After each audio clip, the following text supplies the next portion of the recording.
Right. Hello, good people of YouTube and Twitch. How's it going? Welcome to the Tuesday live stream. How's it going, everybody? We are going to. I think we've got a few hours before the dockyard missions end. When I checked this morning, it was like 12 hours. It was like 18 hours this morning. So I think we've got to like 10 or 8 tonight to get them done.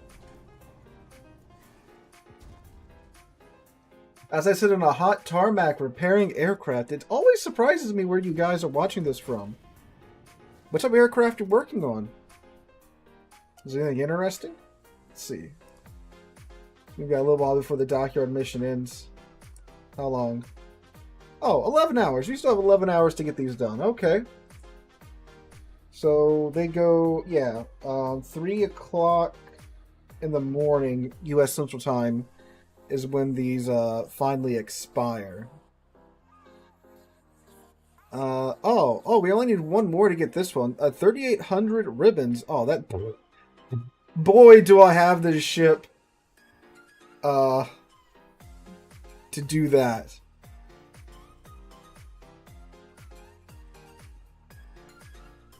In the garage where the Camaro's at. Oh. Well, hi, Camaro. How's it going? Chinook helicopter. Oh, okay. What, Air National Guard? Air Force?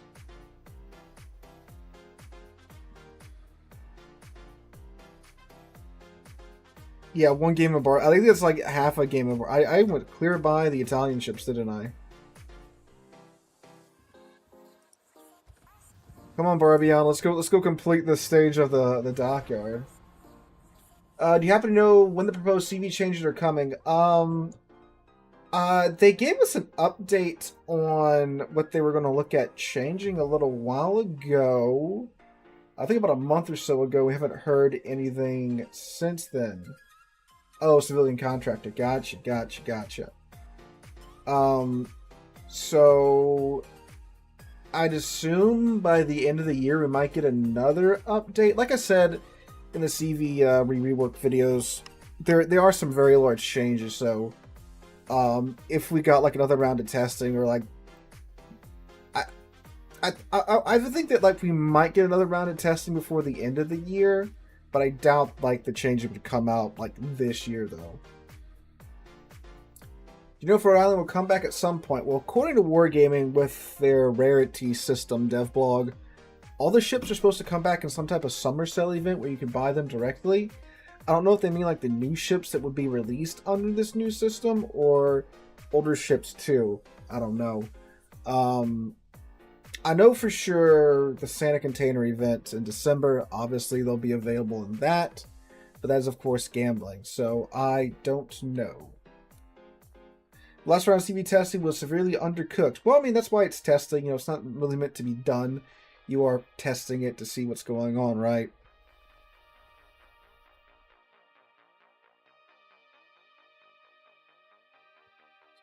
It's always weird. The matchmaker always seems to be able to find another Barbiano when I'm playing Barbiano, but it can't do that with like radar ships. It won't match radar ships up to each other for some reason.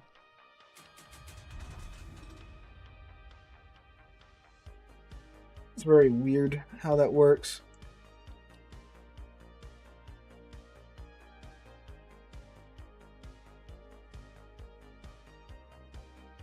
They'll have to make some changes for another round of testing. Oh yeah, they will. I mean, you know, that's the whole point of the test. You know, they can make all the changes they want, not to worry about, implementing them in that way, right? It's the point. You know, again, it's the point of testing. I just hope they take their time with it and they don't try to rush it out the door, like before the end of the year. It took them forever to get submarines through their initial rounds of testing and such. I hope that's the approach they take to the CV rework, because they very much need to get it right. So that's my 2 cents on that.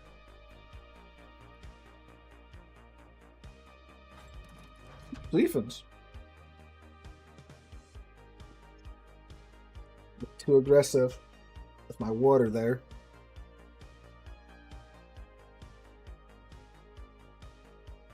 Lots of destroyers this round. Rugamo, Sherman, Cabarros. Oh, internet, what was that? Hello. Oh.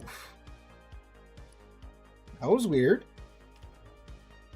Yeah, the stream didn't budge at all. That was, I guess that's on Wargaming side. Huh.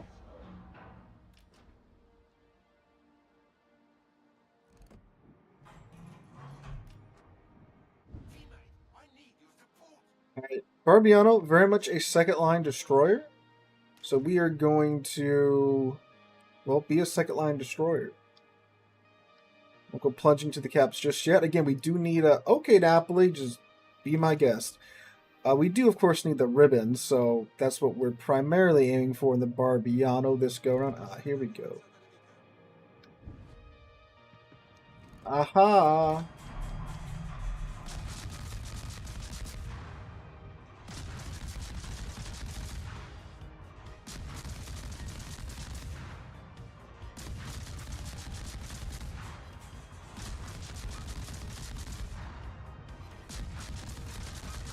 Swapped over to the alternative firing mode, so like if we hit his side armor or something, we'll still get some pins. Actually, screw it, we need the ribbons. I actually can't see where these are landing because of his muzzle blasts. All right, well that should be a good amount of the ribbons that we need right there. Oh, he's back. How have we not hit one of these seagulls just yet?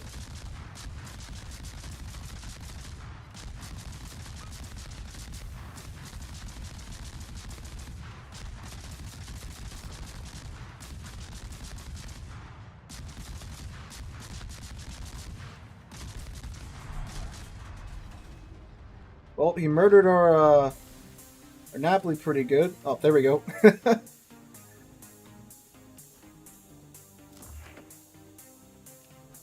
Yeah, this thing's pretty dumb.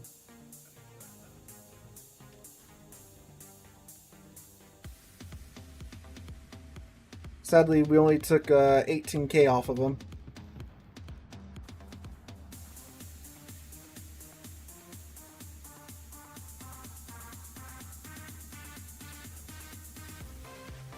Kremlin over there, if we can... Oh, there we go.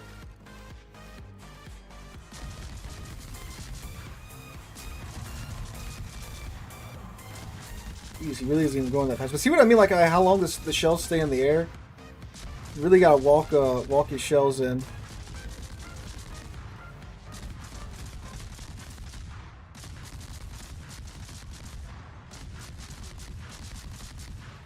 Yeah, be really good at reading what they're doing with their ship too. Oh, come on! Right as I'm really starting to nail him, he goes undetected.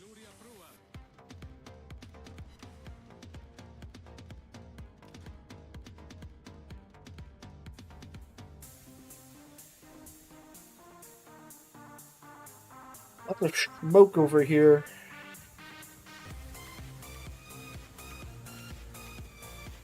I mean, there are definitely big downsides to it. Like right now, I mean, I cannot see anything, so I can't... One cannot shoot what one cannot see. It's a massive target. I mean, look how big this thing is. This is a destroyer, right? It's a huge target. No heal. No torpedoes. So it's all about the guns. The guns are crazy, but that's literally all it has.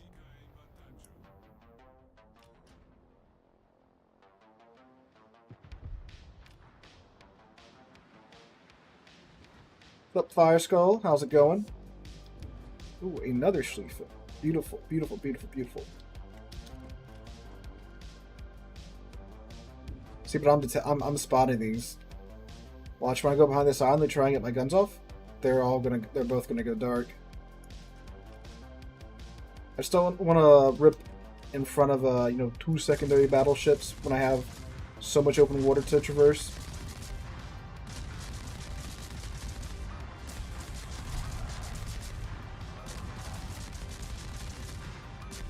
He fired, so... Okay, let me... Somebody else was spotting them. Okay. That's cool. Let me see if I can turn around and get back into machine gun range. Oof. Khabarovsk and a Harugama over there. That is not great for my health. Actually, I'm gonna go around. And oh, hold up. The Salem, nah, he's gonna just snuggle up to the island right there and wait. Alright, we're gonna see if we can melt this Libertad down. So the F key on this one increases the penetration of the sap shells. So I have 34 millimeters of pin, so I can pin 32 millimeters of armor, which will give me consistent damage against like the Libertad. So I'm actually going to turn it on right now. But the downside is it gives me a long reload time. Certain ships in the game have features like that. You know, things that will alter the performance of their shells with the trade-off of something else.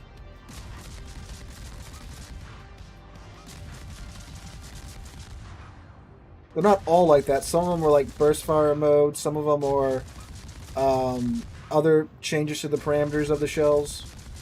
Just depends on, you know, what you're playing.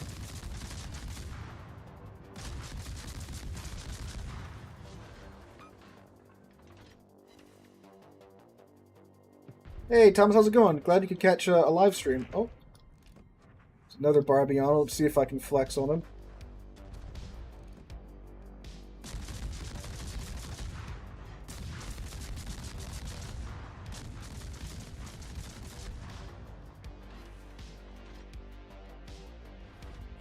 Got a couple of hits in on there. And he's rocking with a Forrest Sherman. My god, they just gave them all the gunboats. Oh, we got a Druid and a Sherman too. Okay. Yes, use the sub-surveillance. That'll help you spot the destroyers. God, look how one-sided this match is.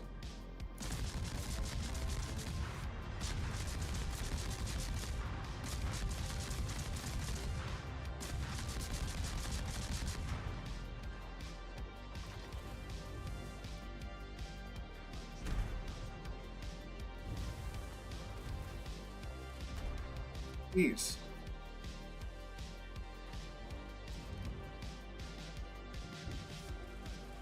Okay, I'm gonna see this. The Barbiano left his Forrest Sherman. We'll see if I can go jump the Forrest Sherman.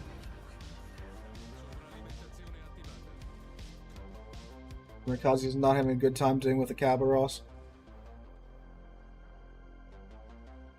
Usually busy, never get them. But we are on the summer streaming schedule, so I'm streaming 2 times a week now. So that should be a couple more opportunities for you to saunter onto the live stream. Also, this thing's spotted from the moon. You have an 8-kilometer detection range with a full stealth build. So, yeah.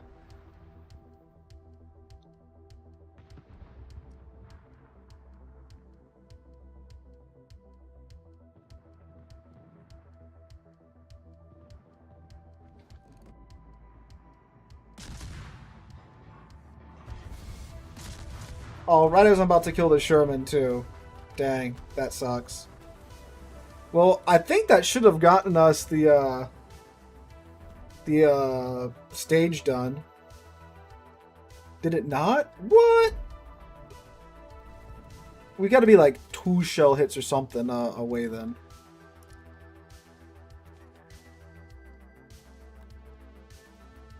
Let me see. Oh, we're 100 short. Okay. Take her out again. Hopefully we'll get a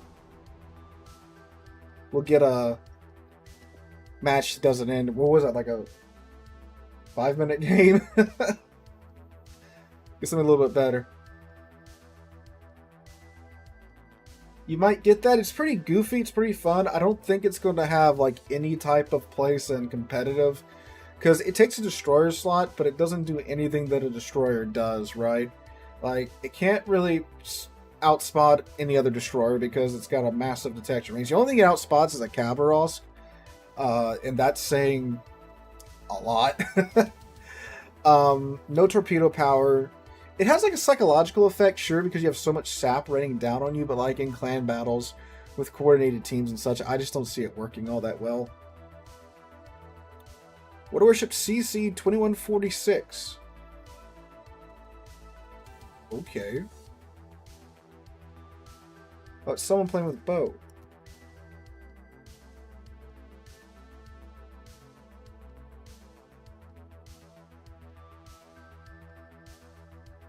I mean, obviously, under the right situations, it is incredibly dumb. It's definitely one of those ships, but it gives up a lot to be incredibly dumb. Kind of like Slava, how Slava gives up, you know, most of its abilities to be a battleship in order to get those amazing guns. Same thing here with the Barbion. It gives up everything that lets it, you know, be a destroyer to get these guns, pretty much.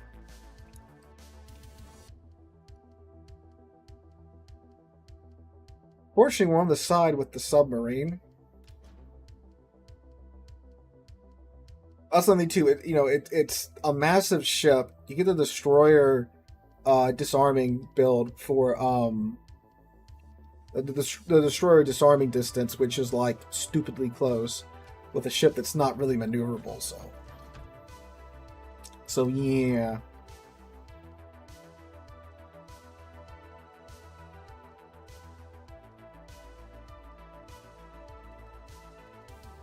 Oh, Mr. Minotaur.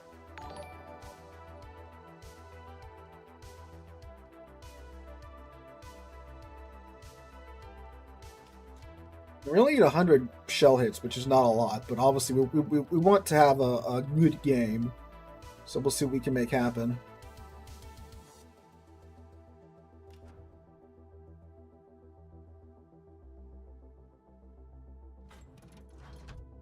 K1 and a Gdansk. Okay, Gdansk has smoke and radar. He's got that super short 10-second radar. The K1's going to have a spotted here, but we have this island to hide behind. See if the Gdansk is going to open up. He's more of a gunboat. But he has been spotted. Oh, hello there, Mr. K1.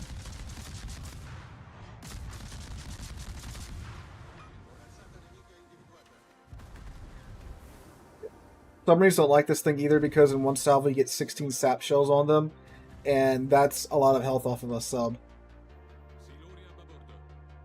Alright. Got me for 10 seconds, buddy. What you gonna do?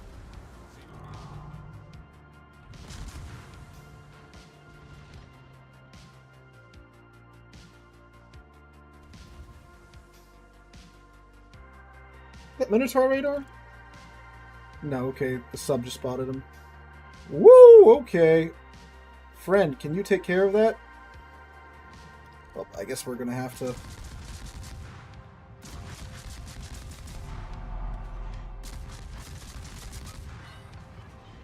Oh! Bungo! Bungo! With the freaking 3-pointer! 2 first bloods, too.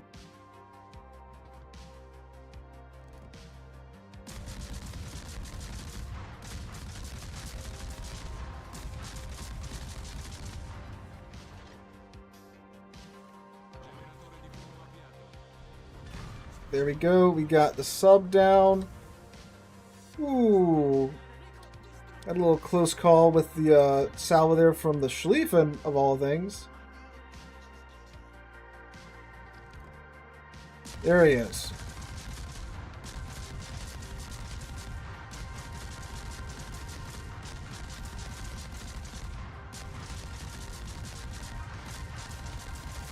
You gotta walk it in, then you gotta anticipate what he's gonna do like 20 seconds from now because of the flight time.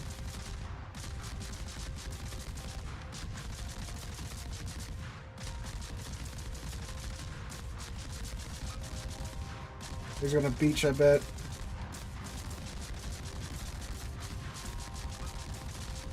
Nope. How? Oh, yeah, there he is.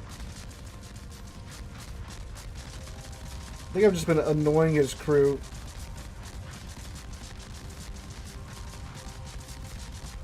It's so annoying when you're in a situation like this. There we go, there we go, there we go, there we go.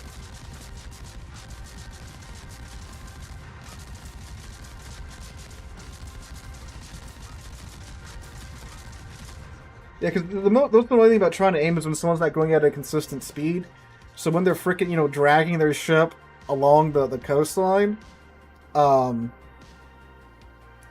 they're, you know, they're sprinting forward and then, you know, getting grabbed by the rock. They jump forward, get grabbed by the rock. That's annoying as hell to try and figure out. Schlieffen's coming in though.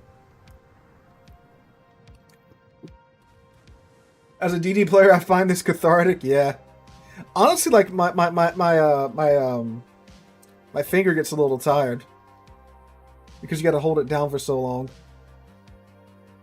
Because if you notice, like each individual shell does not do a whole lot of damage. I mean, obviously, when you've got this many of them leaving the barrels that fast, that's, you know, it makes up for it. But, you know, you got to keep your guns on target for a minute. Alright, we're going to get the required hits here on the Schlieffen here for sure.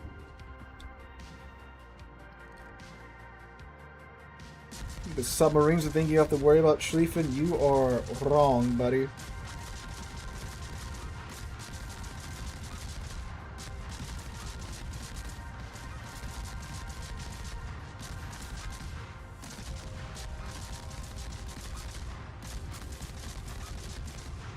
There we go. It's so stupid.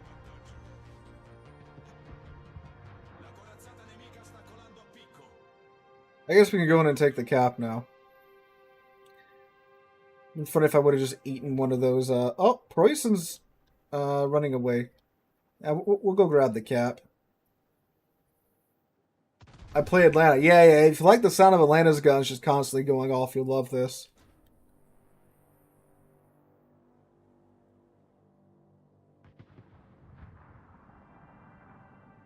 It is incredibly silly. It's such a goofy boy.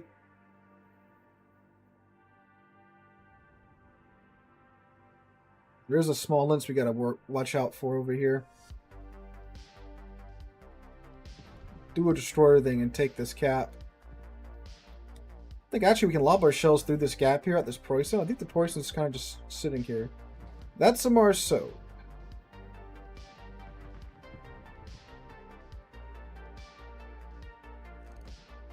I don't know if that's really worth firing at. Yeah, because it's a Marceau, it's very fast. We're gonna get the cap. Then we'll see what we'll do about the Marceau.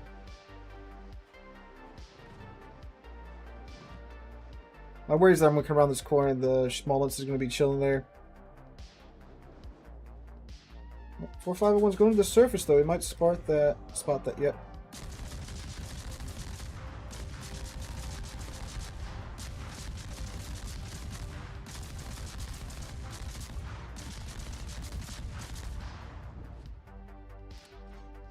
I got six hits on him.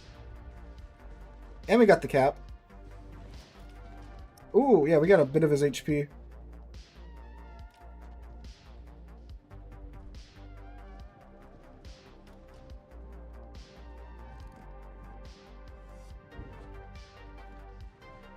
Minotaur's probably going to finish him off.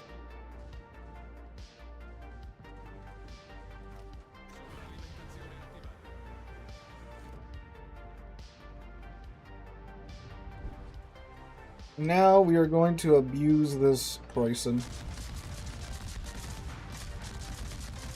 So for about a minute now, he can't see me while I just do this.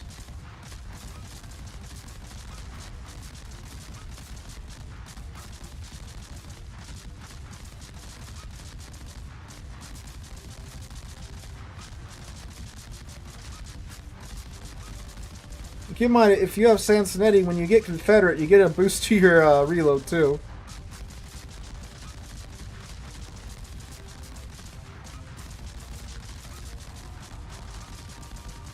I'm trying to get the shells to fall in his superstructure. There we go. Well, Thunderer got him.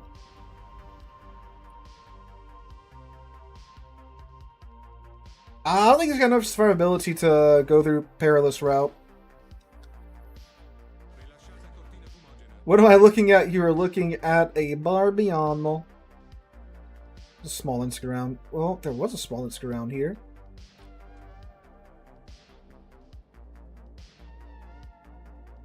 Where? Oh, where has the Smolensk gone? Because they only got 26 millimeters of pin without the F button, and I was going for superstructures. You know, just through sheer volume of fire, get enough damage out of his superstructure, because you get the quicker reload time.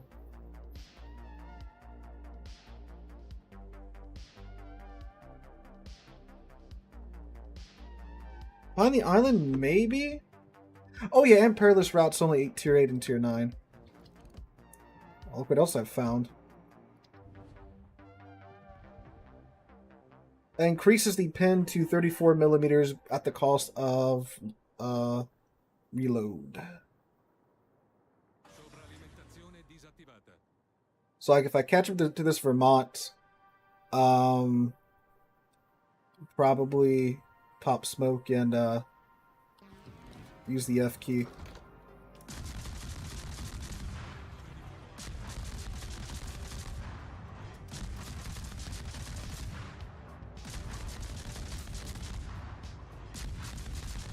Like my luck, I was probably the one spotting him.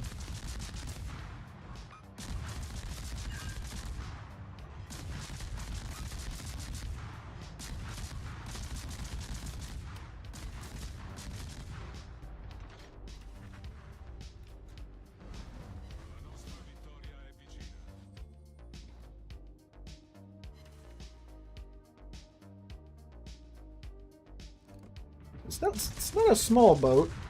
It's probably just not being spotted elsewhere. I wonder if the smallness just ran to the back of the map or gave up or something. I don't know.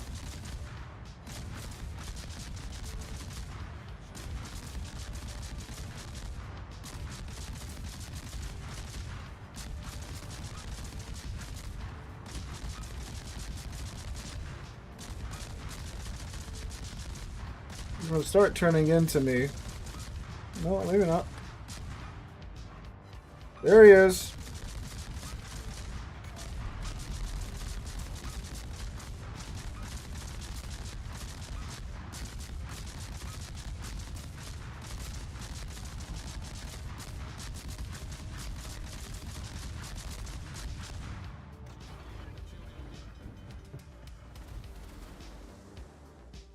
He's too far away. Whoa, lag. His ballistics are way better than mine at that range.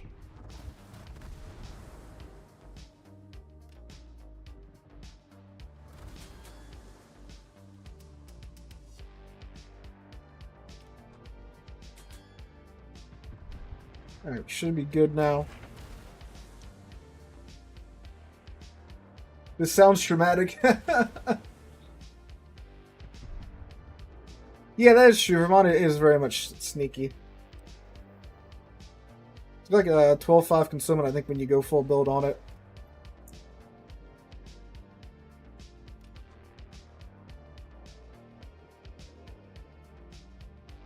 Yeah, if we were at like closer range of the small lynxes at like half HP, I could probably take him on, but not at range with the Soviet ballistics. They're just infinitely better than this thing's. The shells stay in the air forever, if you guys have seen. Alright, that's it for our ribbons. For this stage of the dockyard, at least. Alright, cool. Number 2 in the team. Let's go claim that phase. Yoink. Now, the thing is, I can only complete up until the last two... No, wait. No. I might be able to...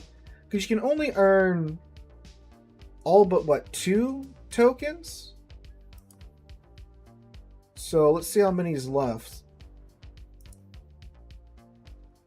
So, 70 Citadel hit ribbons, 30 million credits...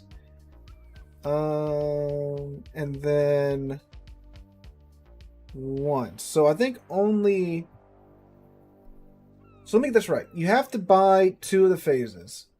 Do you get the 2 phases that you bought? Like, if you buy the other phases, can you do all of them to get steel? Or you can't get the last 2? Because you have to buy through the last 2 anyway.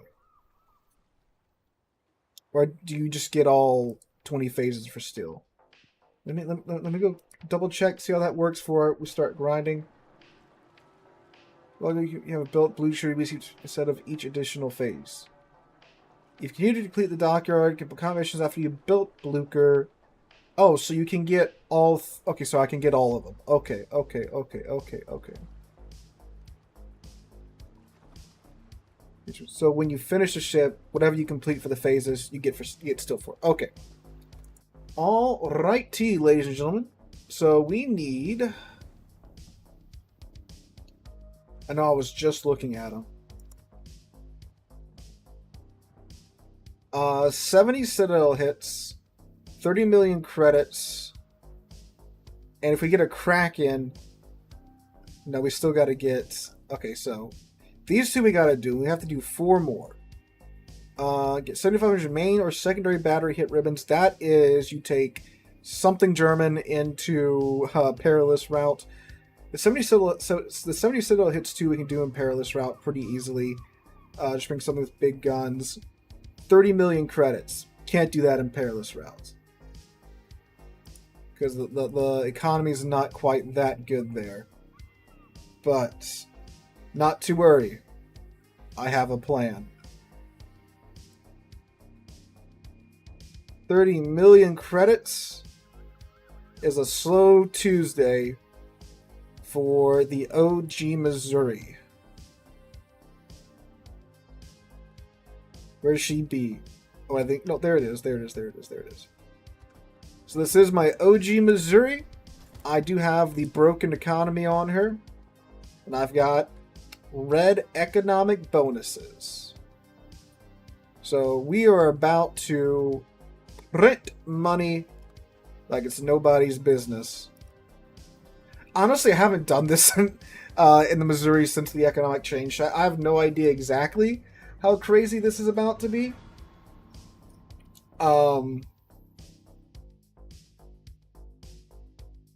This could be insane. If we have a good game, because like with the blue economic flags, economic bonuses, it's nothing to get like 1 million credits in the Missouri. Key 2, that's true.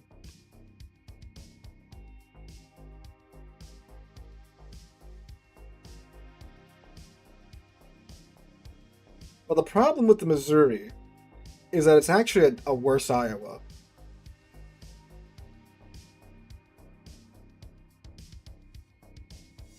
Because, for whatever reason, when they gave the Iowas, the Montana, the North Carolina, and the Colorado the improved heal, they did not give the Missouri the improved heal. So the Missouri has the original American Battleship heal, which is just a standard heal.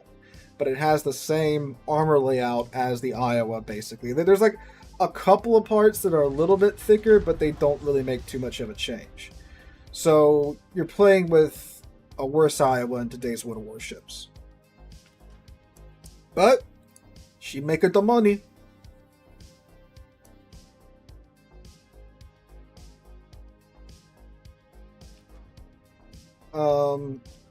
This is a tier 9 game though. That's pretty cool.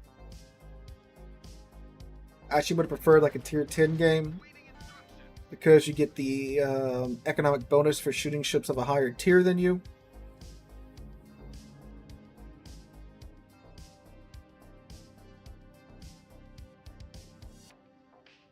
Obviously, winning is a huge boost to... well, Craig's actually doesn't matter if you win or if you lose. But, you know, doing things in game can affect that, like capping and stuff. So you will see me try to cap in this thing. Not like in the first 2 minutes of the game, but I will be going for caps late game.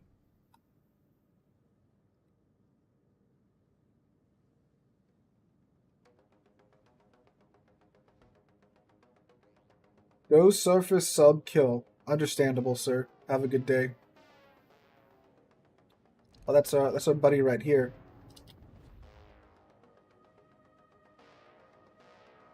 Submarines are on the other side of the map, so that's a pretty favorable spawn for us.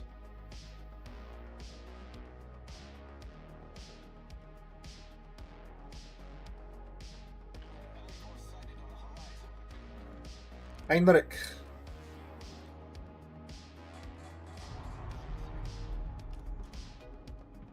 What are you gonna do, Heinrich?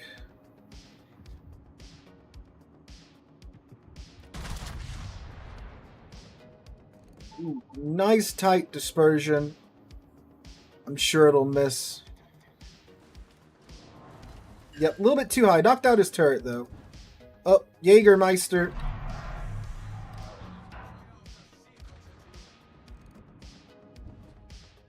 That sucks. Hello, Awami.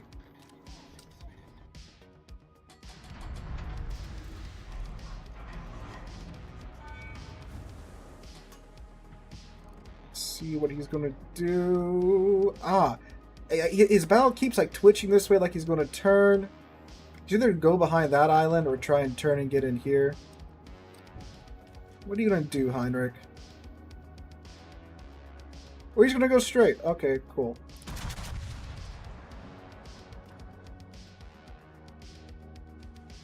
How does Missouri do against Yamato in the game? Well, it depends on who's driving each one.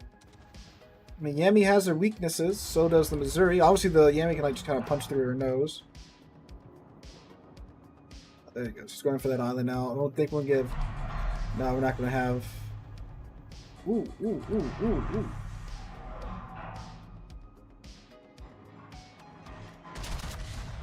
Might have still been locked on. Maybe. Look at the turrets rotating over there.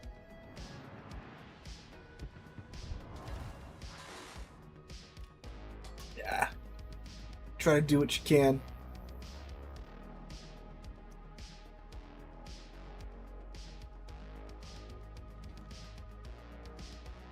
When I've seen this thing drift, you can turn around faster than this, Missouri. Hi, Awami.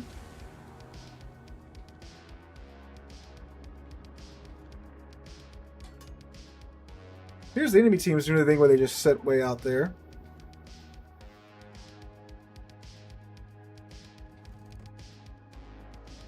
Looked like they were going to be more aggressive and push in.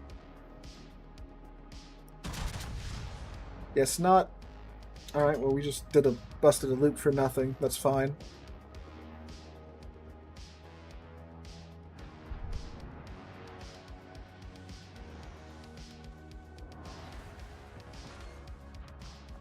Yeah, the Iwami is one of those ships that doesn't have a lot of superstructure, so there's not really much for you to bite on when you're blasting it from range.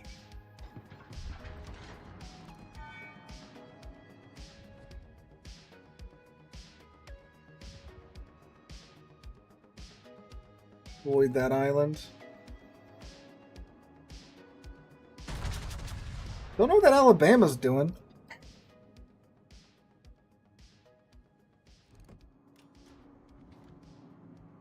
I'd eat a bunch of Jaeger torps, that's for sure. He might actually be dead there. Dang, Alabama dying to Jaeger. That's crazy. Alabama's got like 48% torpedo damage reduction. Like 47%, something like that.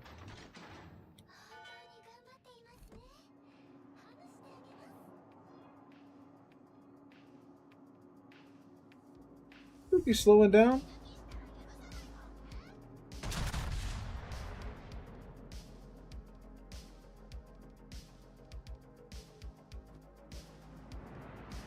No, don't do that. Now he's gonna turn out. Dang.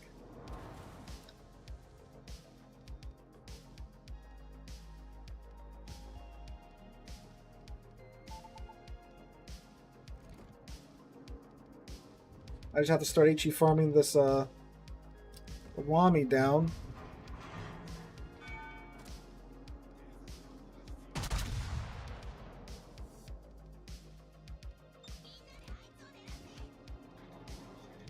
I don't want to chase the Ibuki to the ends of the earth.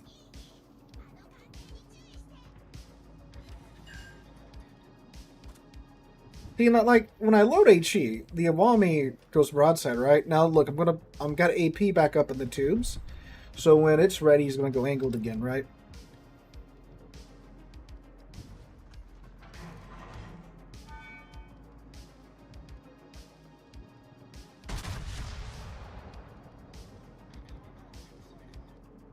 His damage con just ran its course, so if we start a fire here, that will be a permafire. Oh, I knocked out his torp tube instead of getting a fire. That's cool.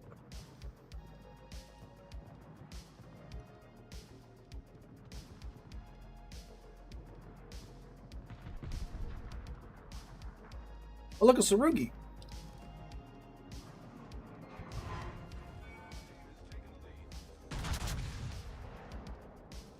We might actually kill him here. Oh, no, the Jaeger's gonna get him. Nope. Oh, yep, he does. God, talk about a walkover, man.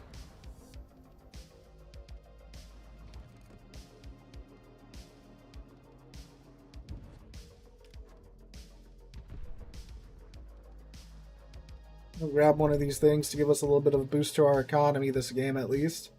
Because we ain't been able to do jack. They have not sunk a single ship on our side.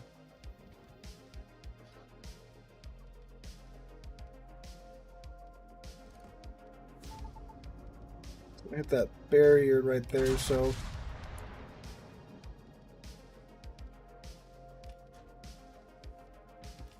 Oh, the enemy Jaeger's actually inside the circle. Ah, but he turns in.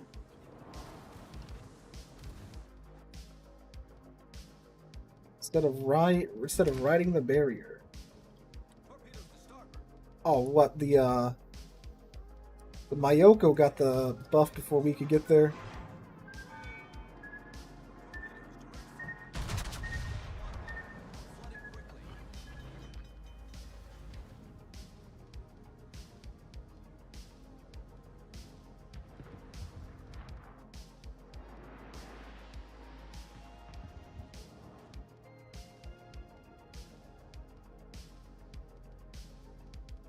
Same thing like in War Thunder, when you get like a 500% booster, the game's like, nah, we're going to give you some lobotomized teams to play with now. Do this game, it is great, having so much fun, it's not easy. Yeah, it is it's a pretty complicated game. It looks very simple on the surface, but it's surprisingly convoluted under the hood.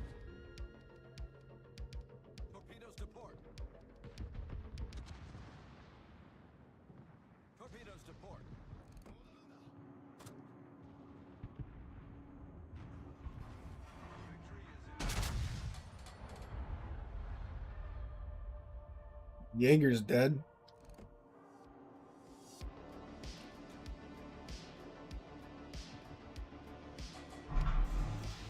Like they sense me pull the trigger, then they turn.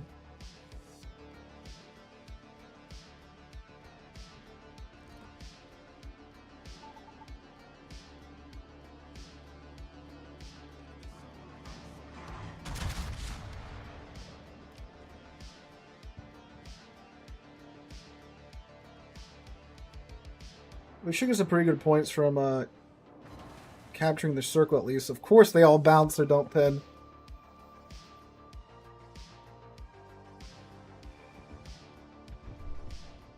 Yeah, it's pretty good if you're getting the kill that fast. Oh my, we zeroed them out before I could cap the...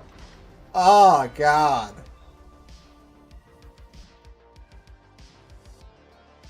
Oh, that's so bad. Look at that. Look at that. We touched a red booster. And the game's like, we're going to give you the worst blowout game of your life. Where you zero out a team in arms race. And for some reason, the buffs don't allow the game to go on for all eternity. Naturally. How do I spec out a commander from Montana? Like this. This is the build I run on all of my standard American battleships. Pretty basic tank build for the American battleships. And these are the same mods that I run on most of the American battleships. On the Montana, I do take the unique upgrade because of the survivability buff that it gives you. Okay, let's just try for a better match. A match that at least the enemy team doesn't fold like a cheap lawn chair from Walmart.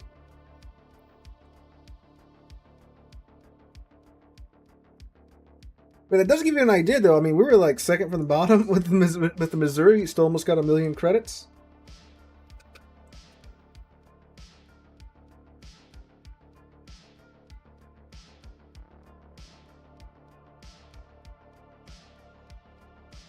A tier 10 game at least.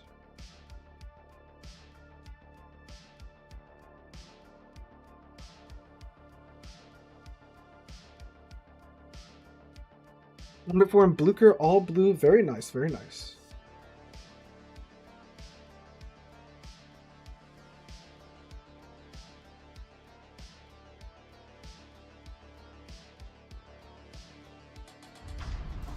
I don't know. I mean, depending on how these next few games go, I might be back in my conspiracy theorist phase by the end of the night.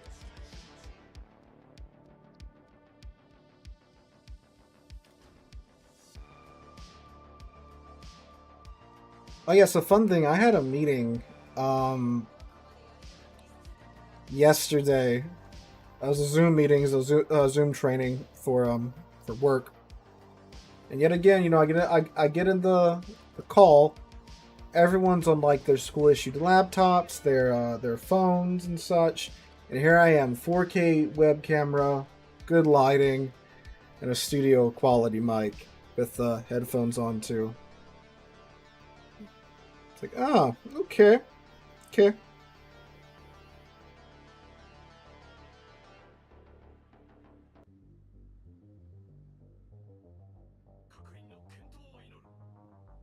Thank you, Gordon.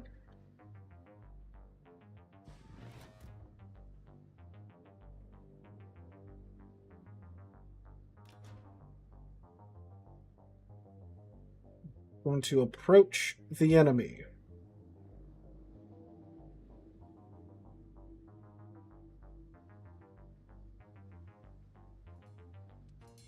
Bit of a light game when it comes to destroyers. Why don't they just put the other destroyer over here? We spawn 2 destroyers at C, 1 at B, none at A? That's a choice. Oh, did the enemy destroyer spawn at A? That's dumb. Whoa, you're speeding there, Saint Vinny.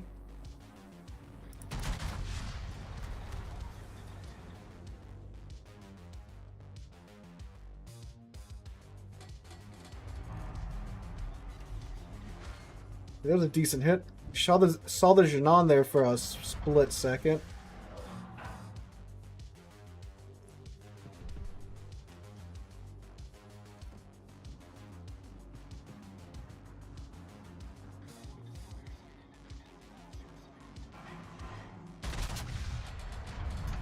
Alright, got that off.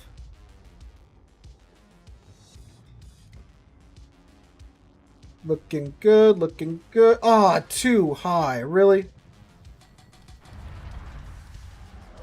Oh, this Blucher is flying very close to the sun. What's up, man? Let's get a shot on the St. Vincent. We're not going to be able to turn the ship in time for... Oh, dang. Oh, yeah, he's done. Oh, nope. Okay.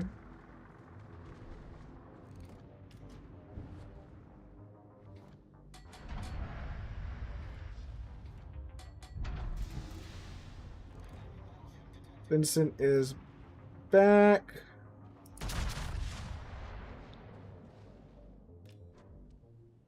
Yeah, that's kind of outside the optimum range for Missouri and Iowa guns. 18 kilometers. The enemy just has so much time to react, especially if it's something more maneuverable like the St. Vincent.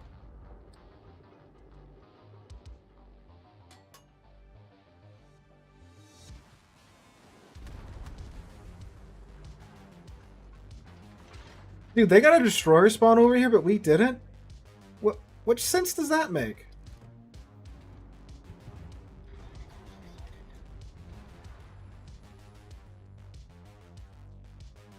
See, if there's something else by submarines that should mirror each other, it's definitely destroyer spawns.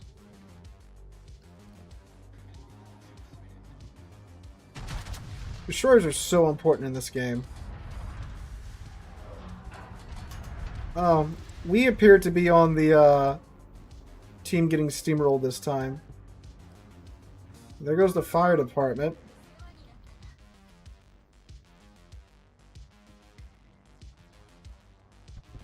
The Otago and the Shimakaze is in a division. Oh yeah, 2 of our DDs are in a division. 3 of our DDs are in division.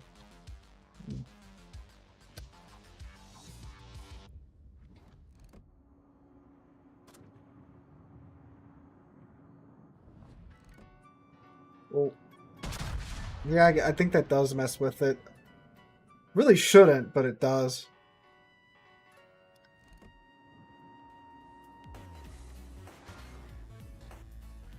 So now we're just going to run.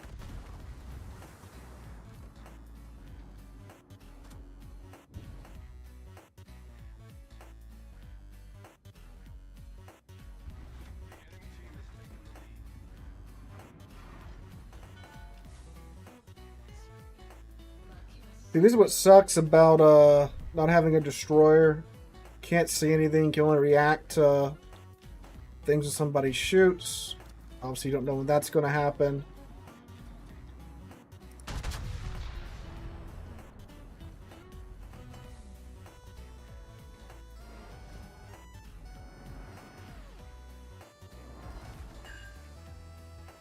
Naturally, I rail his turrets.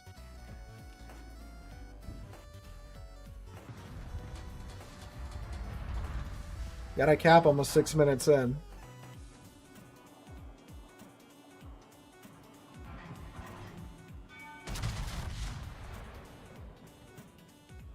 Gonna see way the hell back there.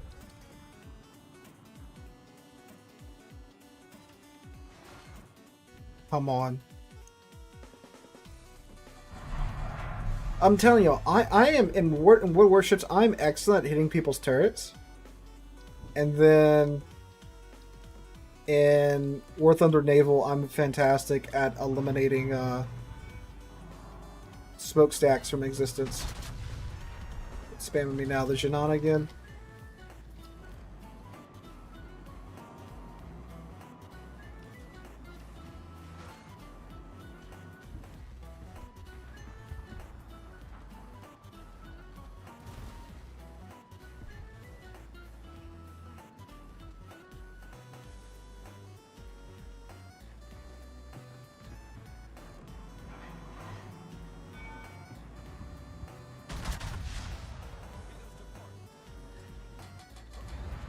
There's the Janan torps.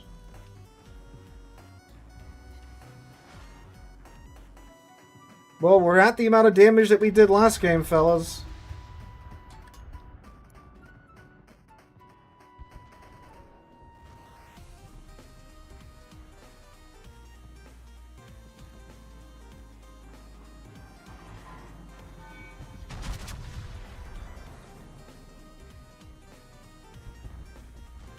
Ooh. I don't know why Sherberg just sailed straight into the Colombo like that, but he did.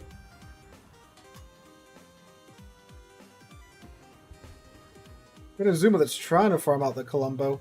What's going on over here? Why is nobody like leaving this gap? Oh, there's the Barbiano. All we can really do about him is just sell out of range.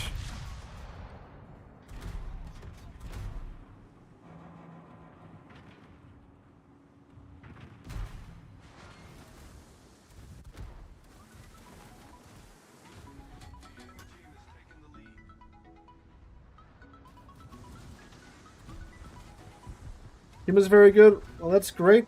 It'd be great if he could do some of that good over here.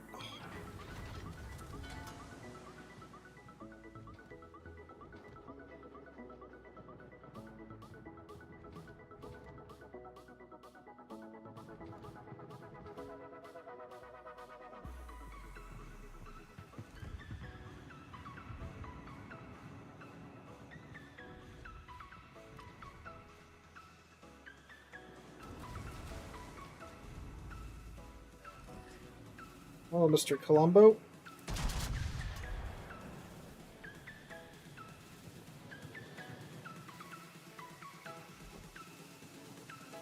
Really, none of that hit.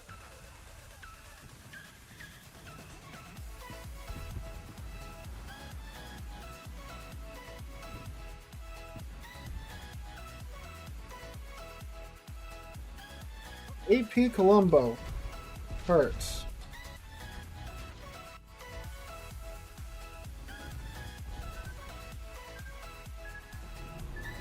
Toggo's torps? Oh, hi, Shimakaze.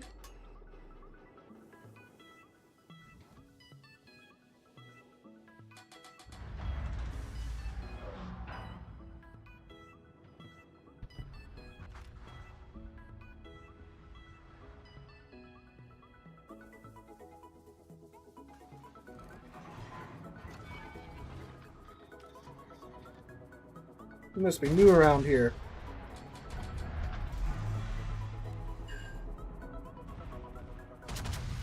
And turret 2. You kidding me?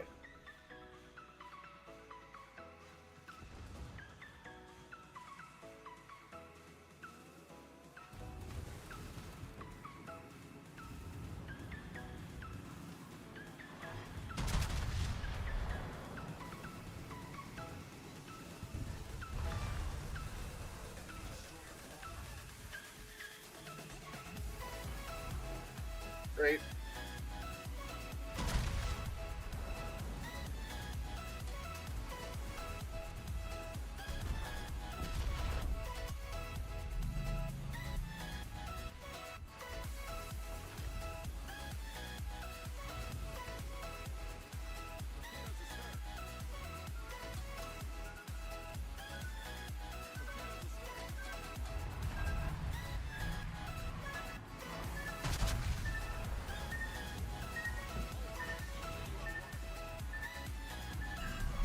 Finally, it starts a fire in the Colombo. Jeez. We're dead. Dude, this is like peak the game knows. Spawns us on a flank with no destroyers. It's a 3DD game, so you think it'd go, you know, destroy at A, B, C. Makes sense. No, doesn't spawn us on a flank with a destroyer. Okay, fine, whatever. Enemy destroyer spawns on the flank. That is a huge advantage. Why is it even allowed in matchmaking to happen? If they're in a division or not, that makes no sense. Like, you designed the game, Wargaming, but you allow destroyers, if they're in a division, they spawn on the same side. That doesn't make any sense. But also, like, I mean, like, I've been in games too where my div make spawns on the other side of the map. I mean, it doesn't happen that often, but it does indeed happen. I'm telling you, I used to not believe the, you know, it knows conspiracy theory about the game, but it's starting to make sense. Things are starting to click.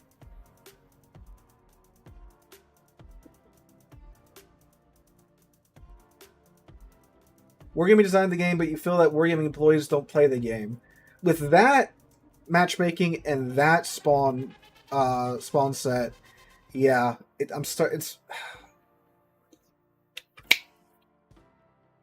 you know, I try to give Wargaming the benefit of the doubt, but like that big of a flaw in their matchmaking and their spawn, that doesn't make any sense. Like, when DDs are so important for the game, why in the world would you spawn 2 at one cap when you've got 3 and not 1 at each cap? Because if we had spotting on that left flank, you know, the enemy can't just walk through you.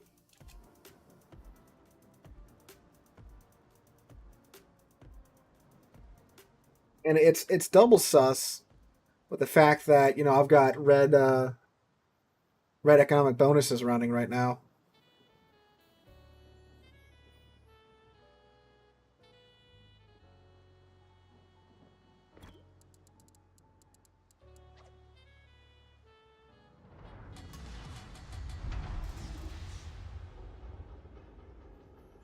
Oh. Like also the decals that are coming, the E award ID is awesome. Yeah, like that's the thing that I was saying about when they announced the efficiency badges. It's like, okay, this is cool and all, but like no one else can see this. So like no one can see it. What's the point? Like, I know eventually you can get a badge for your profile, but most players really don't look at that when it comes to other players. Like this guy, I'm not looking at his badge. I'm looking at like his ship and such. But that's about it, right? There's something that you can visually see on the other guy's ship. That's pretty cool. So hopefully that does come down the pipeline with the new customization mechanics.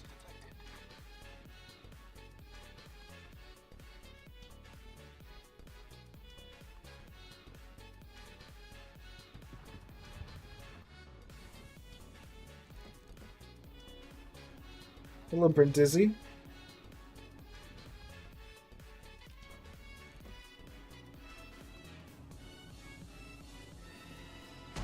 Try that.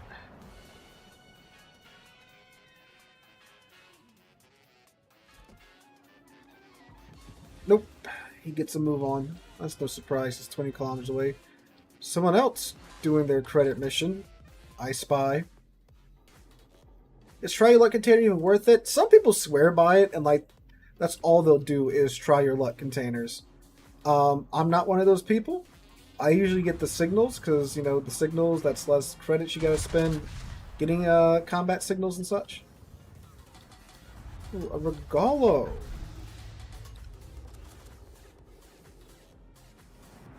Oh, this actually looks good.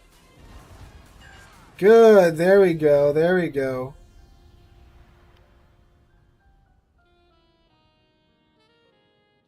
Well, Alaska, let's go kick this Regalo.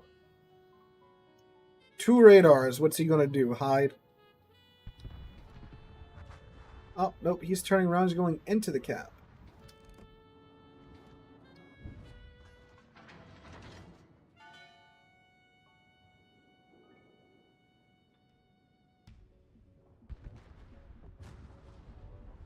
He killed our Yu Yang. That is unfortunate. Got him right in the pasta maker. Yes, indeed.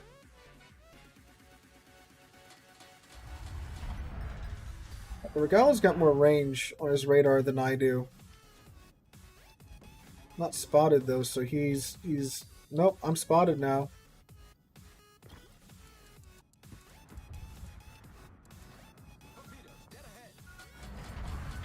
Ooh, he's in front. No? Another destroyer over here then. Where are those coming from?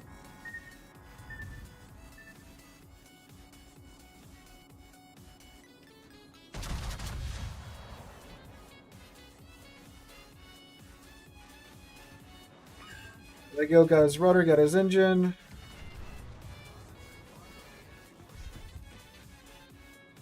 Set him on fire or something. Nope. Did he fire? Is that why he's still spotted?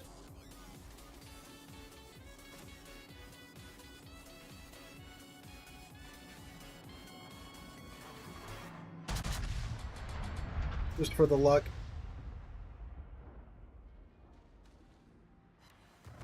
Oh, hey! Hey! Look at that. Now there's a Petro out here.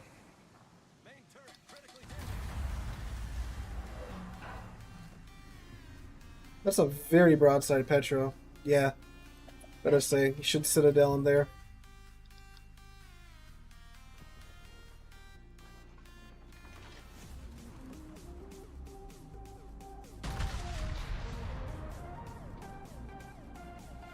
That might Citadel if we hit him in the right spot. No, got a pin though. Hi, Missouri. We do need to be mindful where he's at.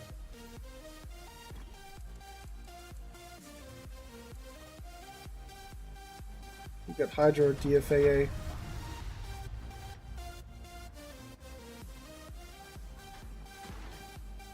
Neither. Alright. Oh, he's just chilling right there.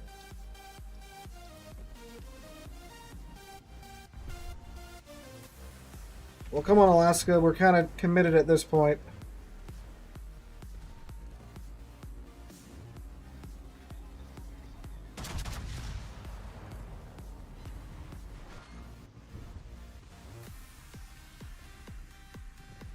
Petra's probably gonna pull up on us.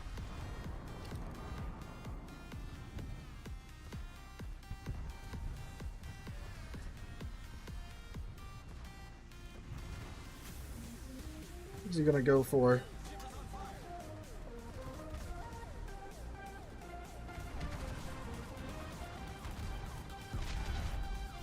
Sorry, buddy. Not allowed.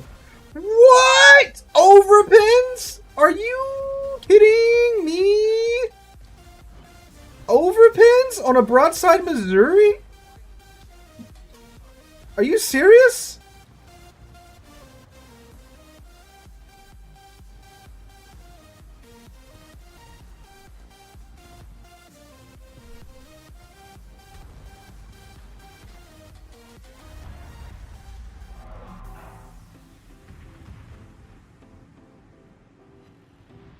And send it up his stern there. Your stern's still flat, buddy. Apparently not flat enough. God, are you serious? Oh, that's a bigger problem.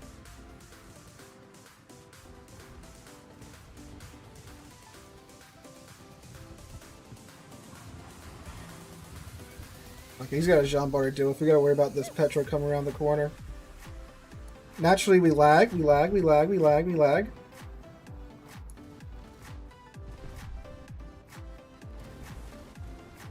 you, Petro. You might be able to tank like a battleship, but you ain't got the guns.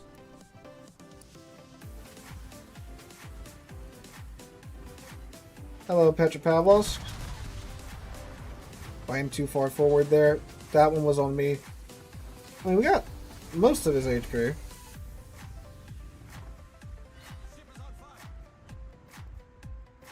Fine, we're just angled to him. You can't overmatch us.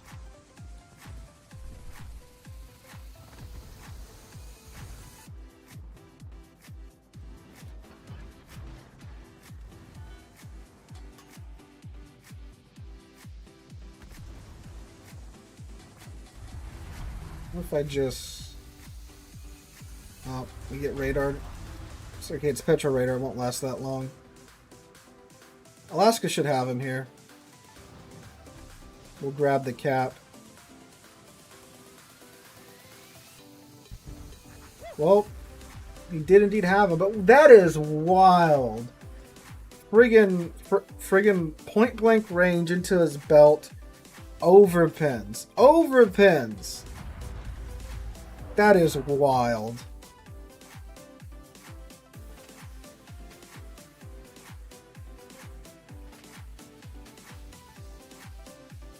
I didn't miss. I got overpins on his belt for some reason.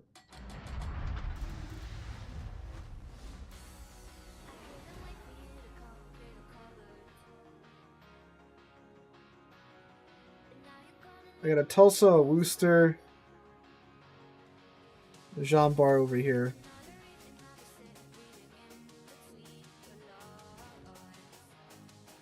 Broadside Jean Bar. Oh, a Naning.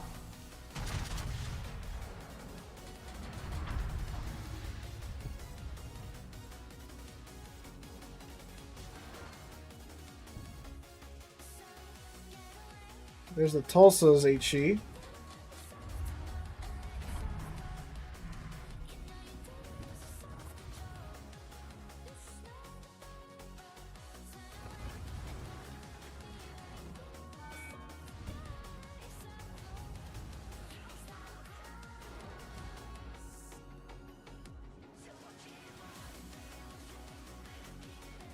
Now I am worried about where that Jean Bar is at.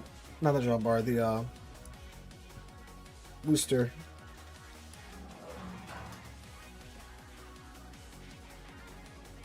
I get angled before I open up the Jean Bar. Don't want to dump.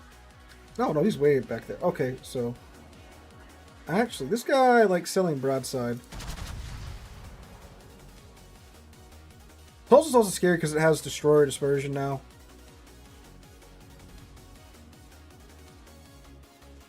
There we go. Good hit. Now we're going to get Tulsa'd.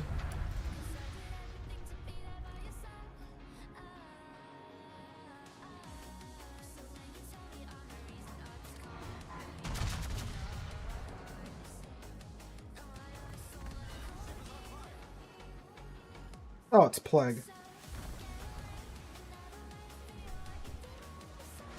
Pair this route staying for, I believe, this patch. And I believe Asymmetric's next patch. Then Unbreakable line patch after that.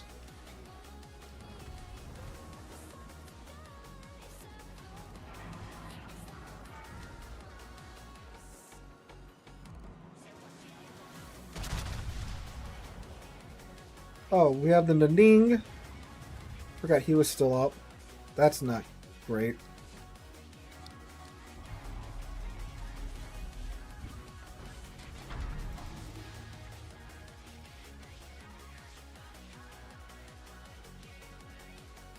Yeah, the Naning's going to slip into the A cap. We're going to go grab the B cap. Hopefully we'll be able to help getting leg down.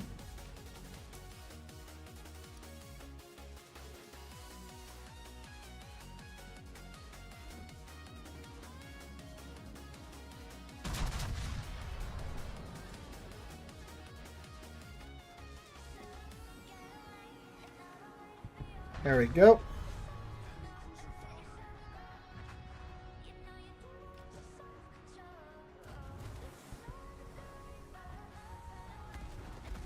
We're gonna go grab B.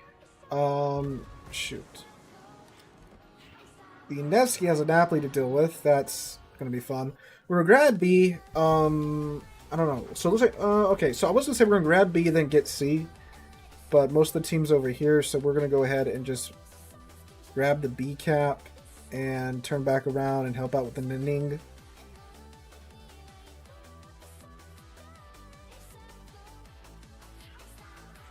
We're gonna put our eyes on the C cap because that Napoli's running through the C cap to get over here.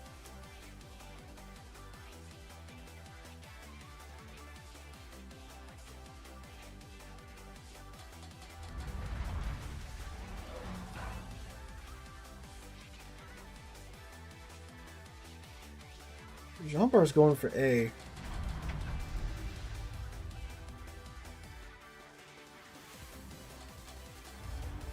See what the Blucher wants to do. If Blucher wants to go after this Napoli, I'll go after the Napoli.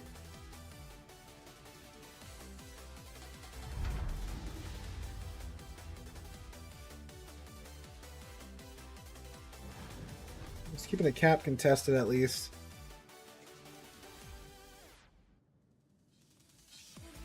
I'm spotted up. Jean-Bar's going to get rushed.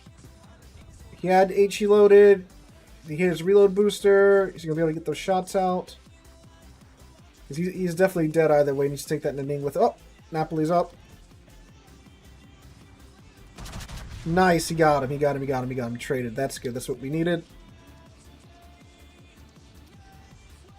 Napoli slippery as ever. So he won't be able to take both of us out. Even if he did, we'd win. Doesn't matter. Well, as long as we take him out and... as long as we take him out with us, I should say. It doesn't matter.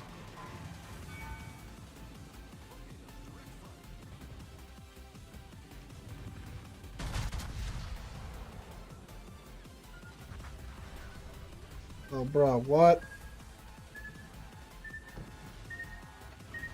Alright, come here. We're gonna ram now. Shit. He's gonna try and torpedo us. I can blap him here.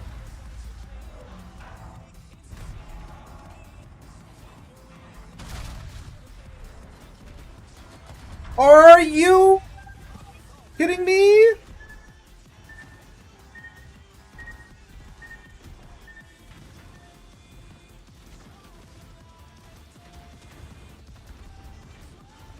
He is putting HE into my hull.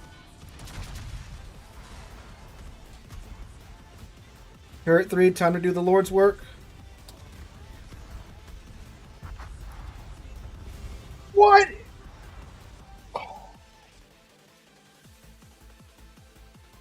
What is this game tonight? What is this game tonight?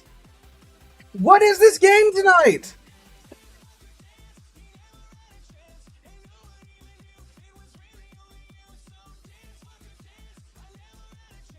Dude, like... What's going on? 2 pins on his broadside? Are you kidding me? Dude, this is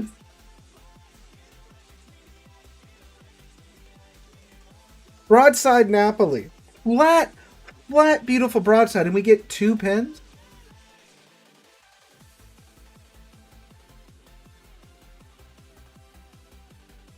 And then we shoot him in his bow, angled bow. We get...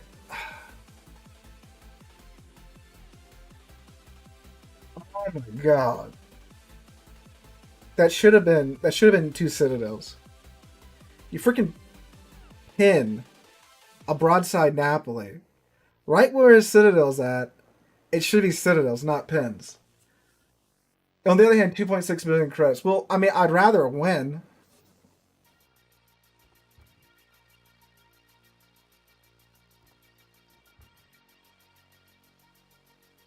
The god of the ships let the Napoli win. Well, it doesn't matter if you win or lose with credits. It just matters what you do. Obviously, sinking the Napoli, that would have been another ship kill, and that would have been that would have been more money. But dude, this is... I'm starting to believe that crap about, like, the game knows what you're doing. I'm really starting to believe that, because this is... We got overpins on a broadside Missouri from point blank range. And then we turn around and we just get pins on a Napoli from point blank range. What? That doesn't make any sense. Doesn't make any sense. I don't get it. I don't get it. I don't get it. How do you go from overpinning a Missouri to just getting pins on a Napoli? I don't... I don't... Hold up. We're going to pull up the replay. We're going to pull up the replay. Because this is getting out of hand here.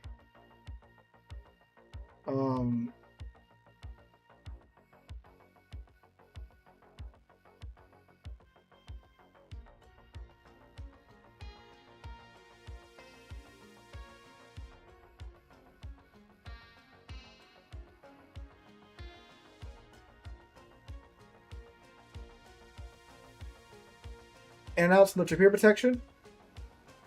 No, because the game tells you when you get a torp protection hit.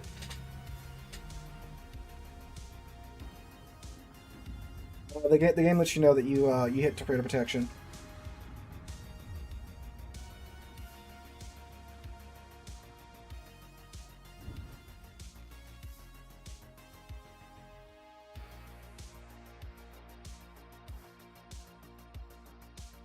I think desktop equals more Citadels. Unfortunately, I have so many versions of the game and a bunch of crap.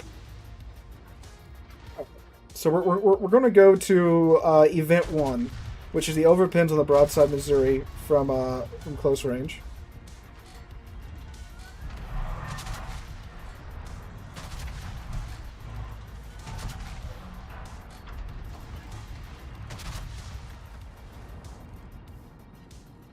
This is normal speed. All right.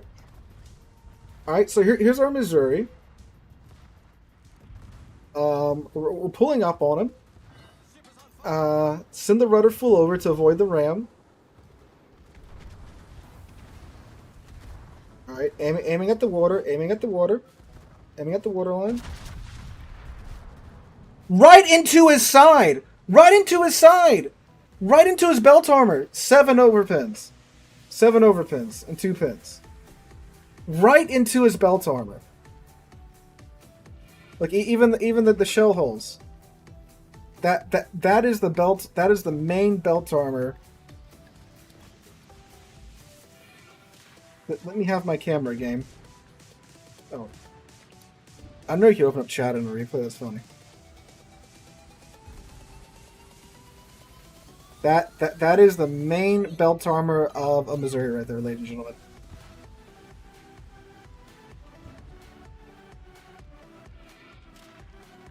Alright. Let's carry on.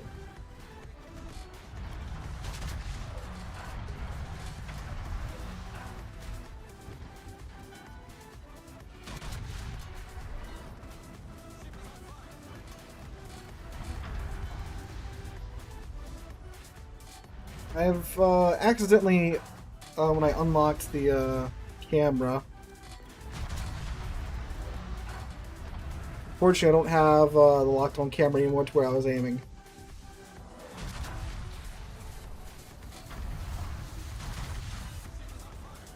Let's go find our Napoli friend.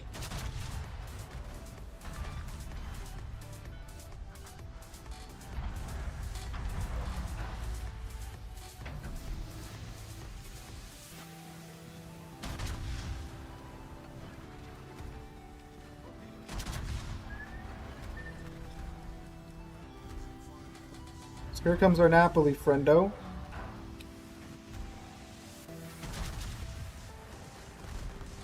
So again, two pins. Hit him right in the citadel. 2 pins. And then he's angled like this. I'm aiming through his bow right now. That's where this next couple of shots are going to go. I mean, to be fair, these do a fair bit of damage. I said, you know, that there's 13k. That's what you should get. I was going to go get my turret number 3 around. He sends AP to my side, then he kills me. What in the world is going on? Ah.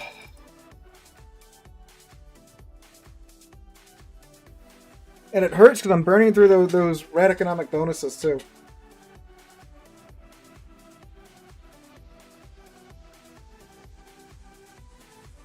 Dude, Izumo's actually pretty good today compared to back in the day. It's actually really nice. I want to get to the sea hole as fast as possible, like use free XP to get there. The sea hole has, you know, secondaries in the well, mainly it's the AA that you want. And the hit points too.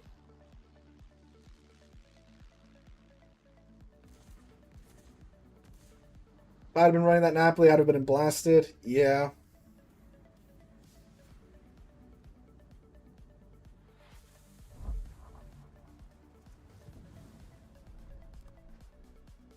Well, I mean, we literally hit the Missouri right there, and that's the Citadel. Again, the shells that landed up here, yeah, I buy them over pinning. But from that close with him turning, we should have said they should have at least been all pins, you know. But I guess not. I guess not. Yes, I did do my brawling matches for credits the other night. Yeah, there's a folder in the game files called replays. You go in there and get your replays. Just double click on them and the game will launch them.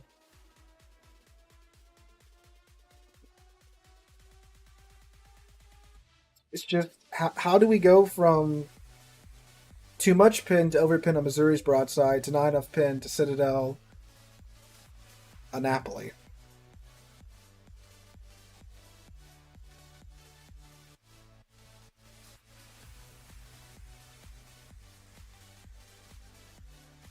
They went through the arm and destroyed the ping pong table and the midship galley. Yeah.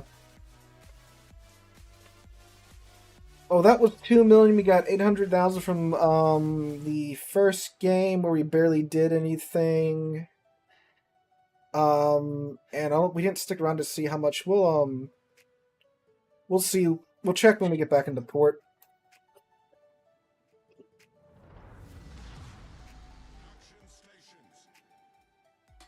One destroyer.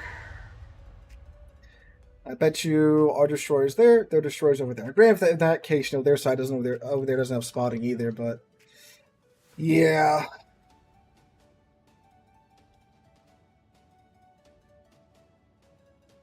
Surely you can't overpin main, right? Dude, with the freaking matches I'm having tonight, I'm sure there's a way that I can.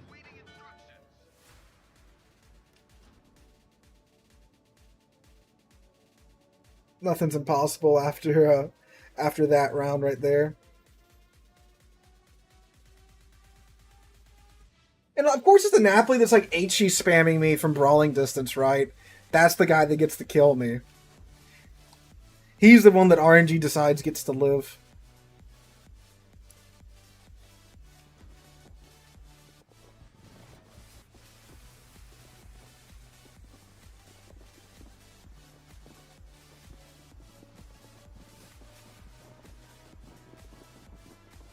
Overpinning Minotaur isn't that rare. I mean, the thing is made out of tissue. Now, overpinning Angle Minotaur, that's another story.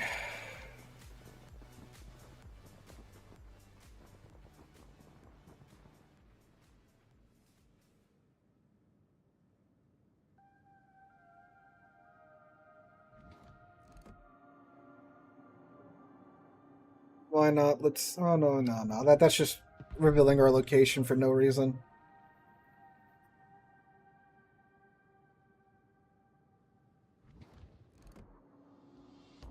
That, on the other hand, is a much more viable target.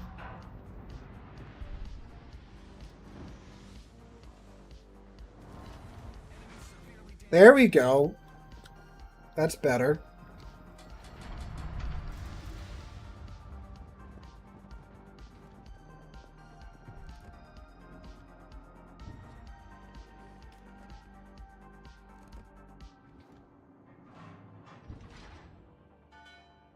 Bruh, our Wooster though.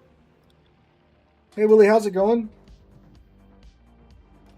Yeah, I'm fine, Willie. The games we're having tonight, on the other hand, not so fine.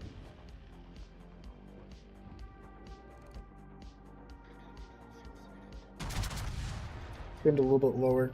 Up. Hello? Wargaming? Hello?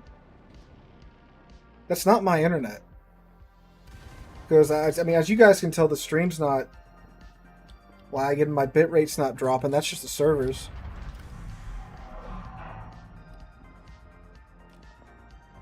You're at work? Gotcha. Well, say hi to your boss for me. Say hi to your boss for me. I put tell and say together somehow in my mind.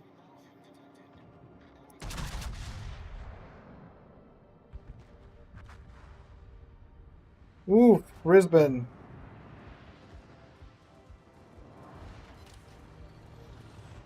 See, that's what you see when you get a tort protection hit.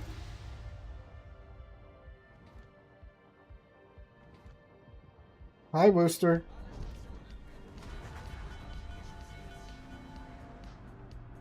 Okay, look. He hit me. I was just sitting here.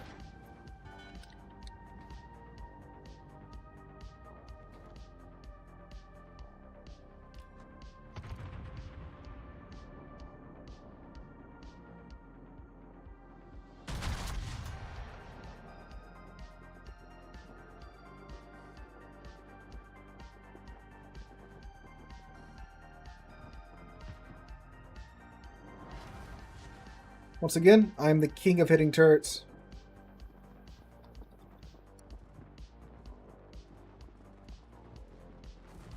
Come on, Malta. Get some plane kills. Nope. Alright. See, it mirrored the destroyer spawns this game. Like it should.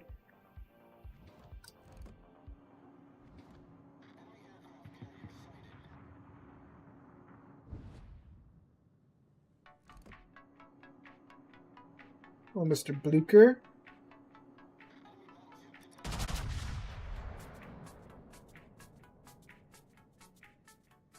Oh, you work from home nowadays. Alright. Very nice, very nice, very nice.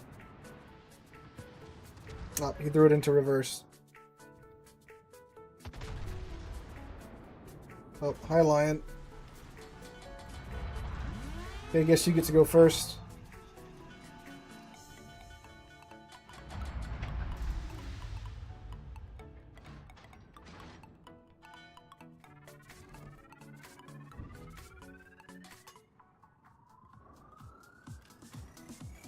Alright, this is awkward.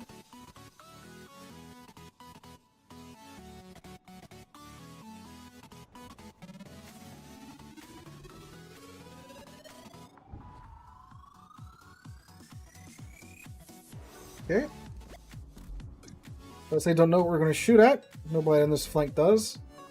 Now everyone's going to shoot at this Blucher. Going to give him a heart attack for sure. What's our Richtofen doing?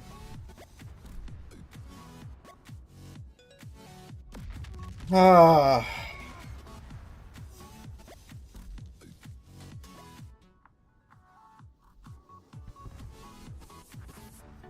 And our Satsuma got taken out by the vampire too.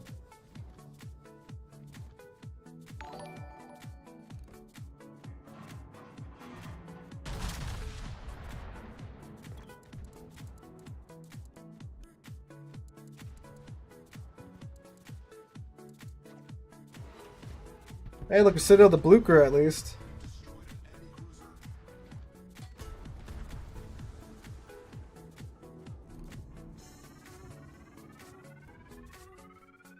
Thought we were charging.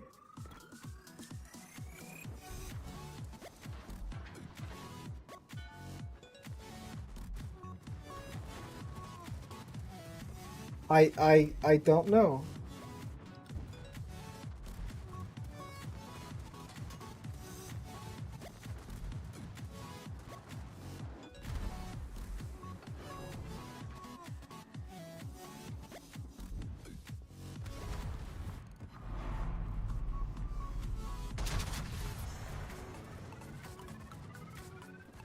Well, also could be a Barbiano for 15 seconds.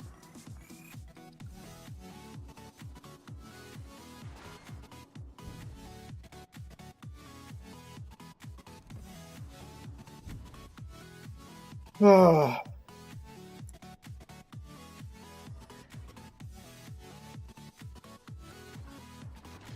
Call them blowouts in the business. Every game tonight is, well, last game wasn't.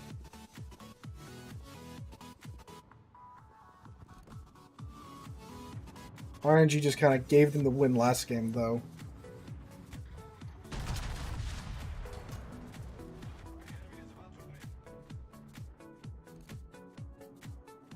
We might citadel the main here, we might not. 3 pins. What, 12k damage?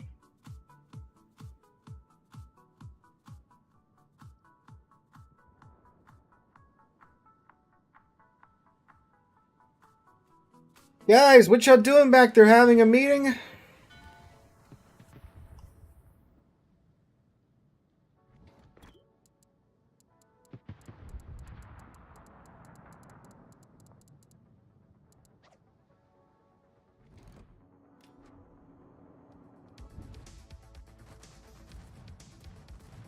Oh, great.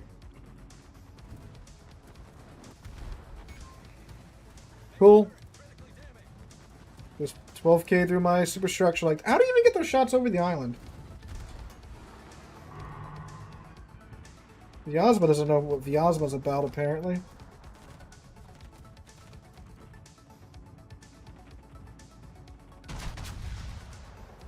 Oh, cool. I had number 2 was up and ready to go. There we go. Come here, Columbo. You're coming with me, sir.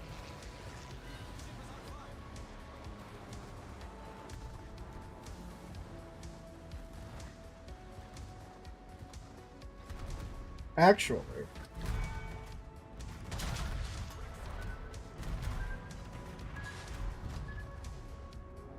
Overpin the broadside Austin.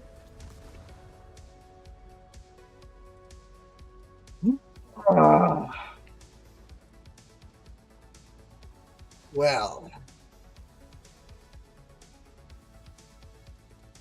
Ah. At least I don't fire the Columbo? Okay. Dude. Dude.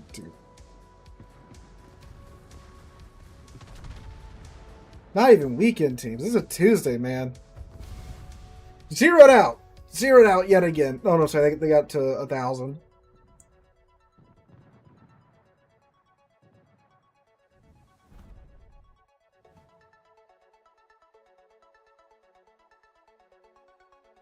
Yeah, I was like, okay, I'm gonna like delete the Alston, then I'm gonna ram the Columbo. That way, you know, we get 4 kills. Not bad, not bad. No. Throwing away red boosters here.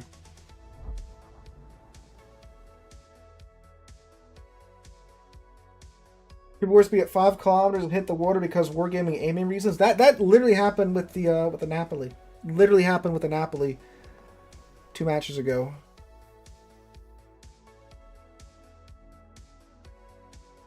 So far in the hour and 43 minutes we've been going, we've had 1 good game with some funkiness, but it was a good game. You know, we got over 2 mil credits and such. We did good.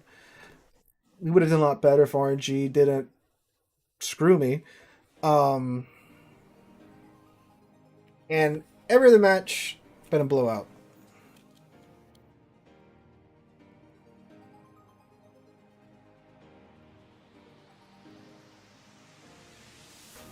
So let's see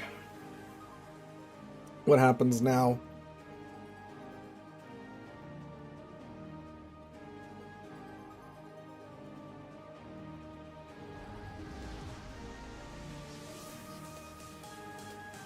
Spreadsheet said you had fun.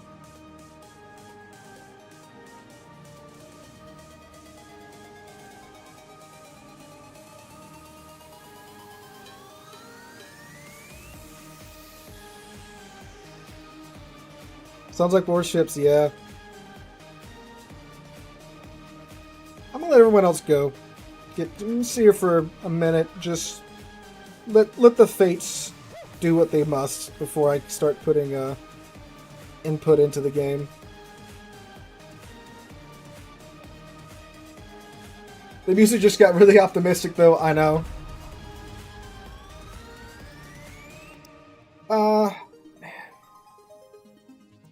Yeah, I was planning on doing the 70 Citadels and Perilous route.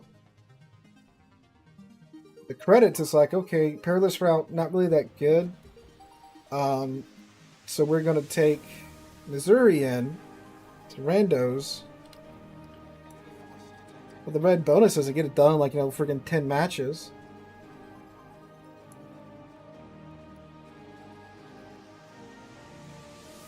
But I guess the game has other plans. Well, broadside stuff. Oh, never mind.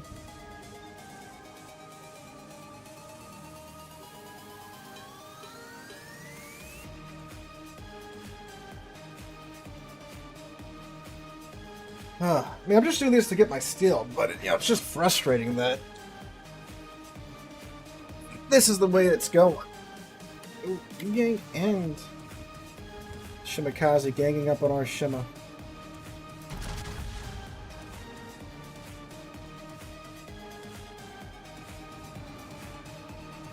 Hello, other shells in the air. Naturally.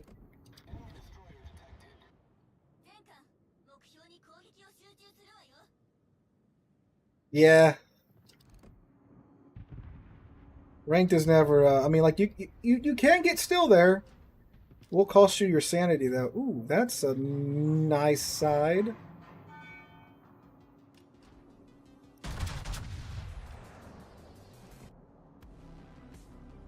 He's kinda angled. Yeah, he's turning out. It's gonna bounce if it hits. Or overpin.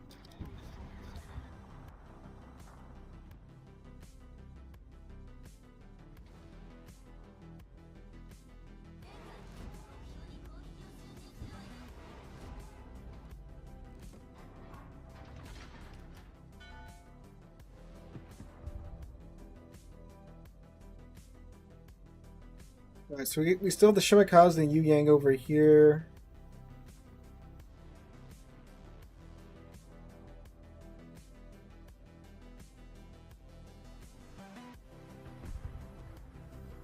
Yes, the Guru Deadly Farts is not having a good one.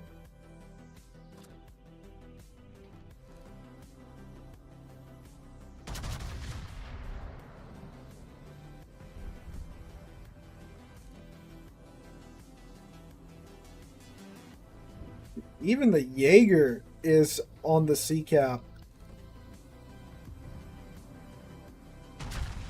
The destroyers are just having a party over here.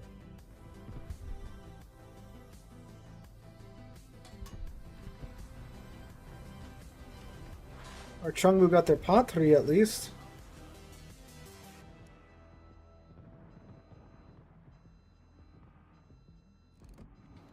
Torpedoes to starboard.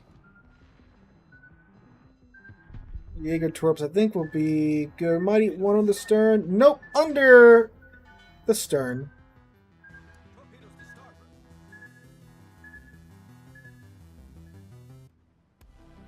He should play subs, so they'll be silent but deadly. That's pretty good. That's pretty good.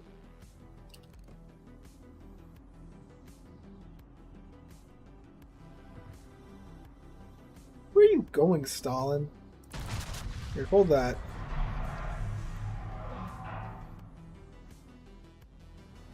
He's...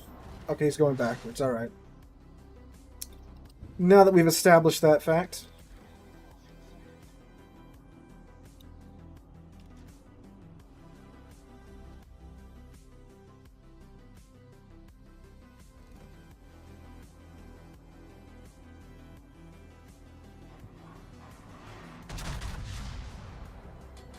We can very much overmatch his stern.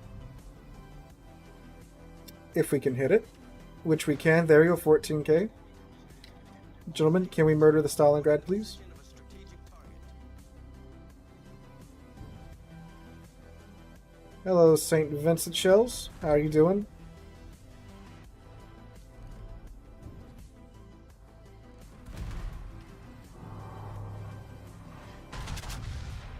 We should get him through the superstructure pins there. You just, like, give up? Okay. Okay.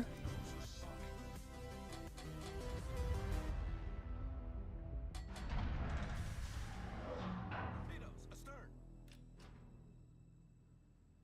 They should be able to move through the west pretty good. All their destroyers are over here.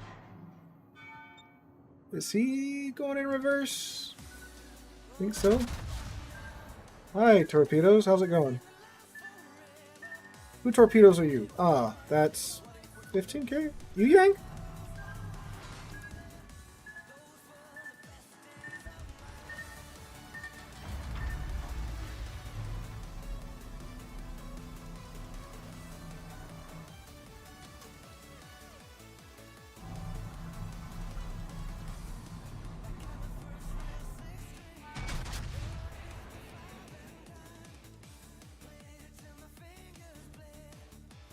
I'm going to turn around and go more back toward the center. See if we can help them get those caps back.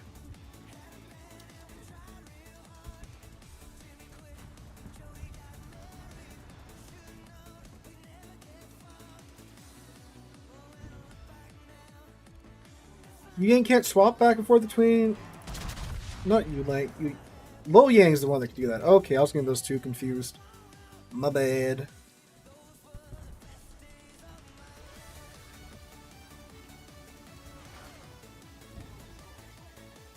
We do a submarine only stream. We hit 69,000 subscribers. Maybe that sounds like a good subscriber goal. I'm aiming for 7. I don't know, 69. You gotta do something for 69,000 subscribers, right? It's the funny number.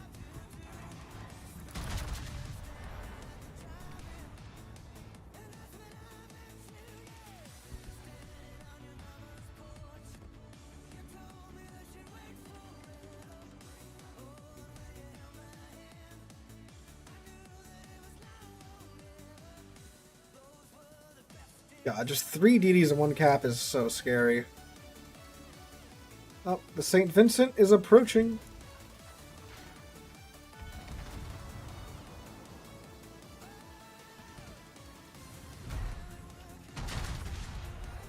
Yu Yang cowers behind the island, or at least he's probably trying to get back there. Come on, dang. Up, up. Look at this, though. Look at this, though. Nicely done, Shimaka. Oh, hi, Stalin. How's it going?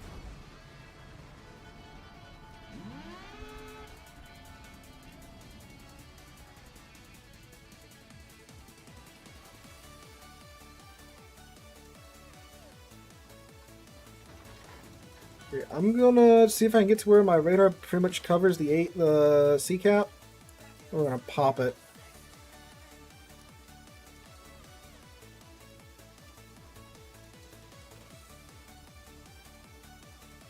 Around this corner and give the destroyers a friggin' heart attack.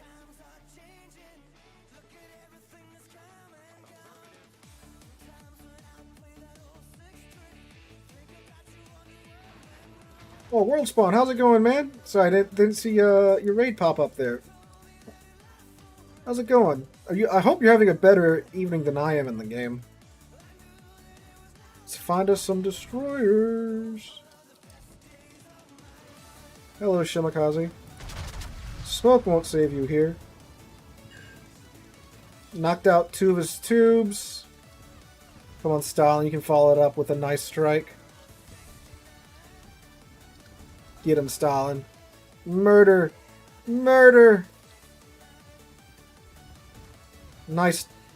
Oh yeah, we have a Des Moines here too, so that should be something. Lol, close quarters expert. You've had good games. I have unfortunately not have good games. I'm trying to get the 30 million credits done for the dockyard. So I took my old Missouri out with, you know, the godly economy. And we've just had blowout game after blowout game after blowout game. It's been an experience tonight. Torpedoes, direct front. That should be Jaeger's torps.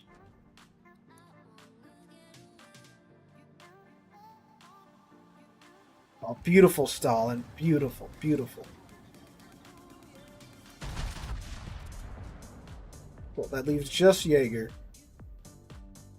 Much obliged. He's somewhere over there.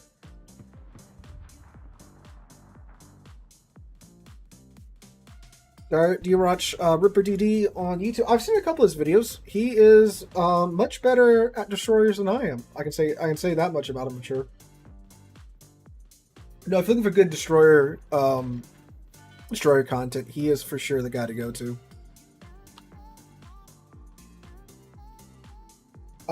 Gee, that's Victoria.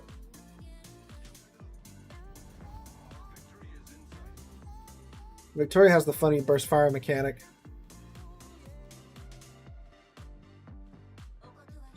So I should put HE back in, but by the time, they'd like, knowing my luck, they'd be in the middle of loading it when the Jaeger gets spotted.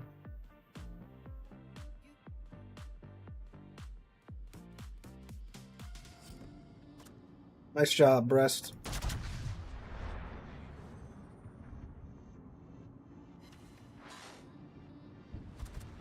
There we go.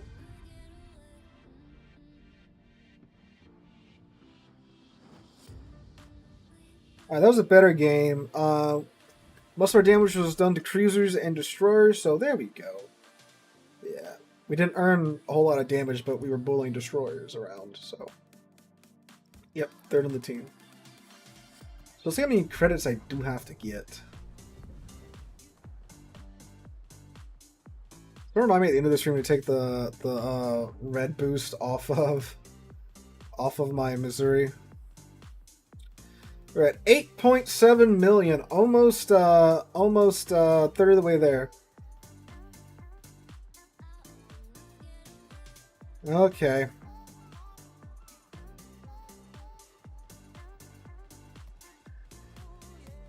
Keep at it. The Spanish cruisers are pretty good. They're not like almost broken powerful. are OP, which is why I think a lot of players don't play them. If something's new and it's not insanely powerful for some reason, the player base thinks it's garbage. But even though, like the Spanish cruisers are like really good, like they're good. No, you have like a viable burst fire where you don't really have that long of a cooldown. It's like a 22-second cooldown on a 2-round burst.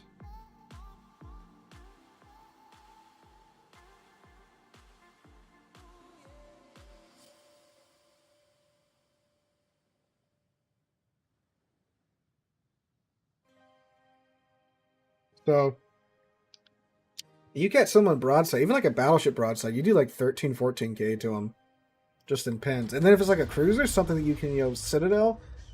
I mean, I've gotten quite a few death strikes with Castilla.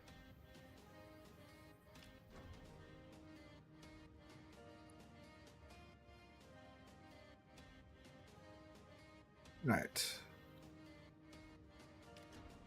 Mont, Preußen, Thunderer, Kearsarge, Taihang, DM, Buki, Blucher, Metz, and Asashio and a Kiev. Yami, Vermont, Republic, myself in Missouri, Pommern, Yodel, Blucher, Neptune, Magami, Kazakh, and an Oland.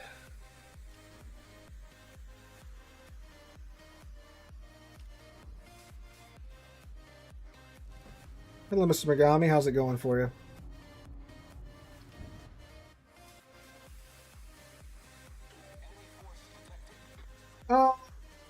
Not really in like asymmetric. You take something, not asymmetric, perilous route. Take something with some punchy guns at tier 9. Shouldn't take too long. You take something like a Lion with the short fuse AP. And you just bully those, tier 7 cruisers with it.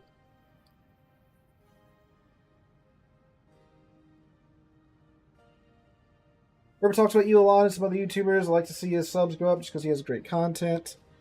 Yeah, that's how I found him. Someone, I think it was my How to Do Your Job video. He talked about that. That's how I found him. And I watched quite a few of his videos. I'm like, oh yeah, he pretty good DD man right here.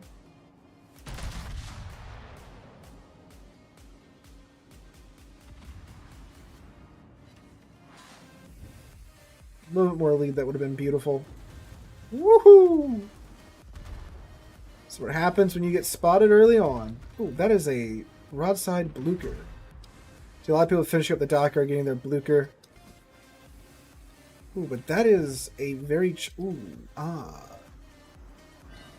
Ooh, ooh, ooh, ooh. Ooh, ooh.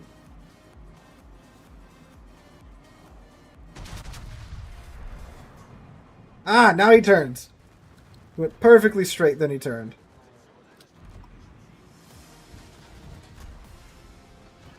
Okay, I am very the popular right now. We are going to get flipped around.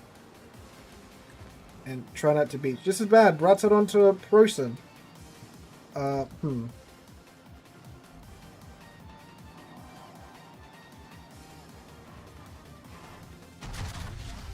However, he's not looking at us. Oh, he's looking at the Megami.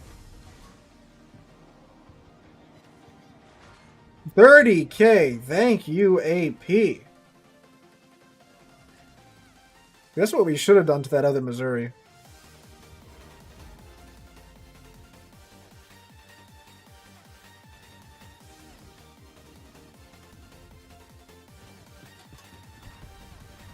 Ah. That's not good.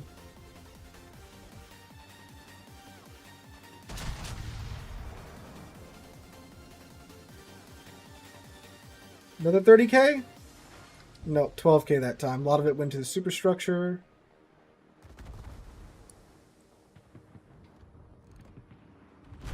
This Met's supposed to anger the gods or something because everyone was focusing him.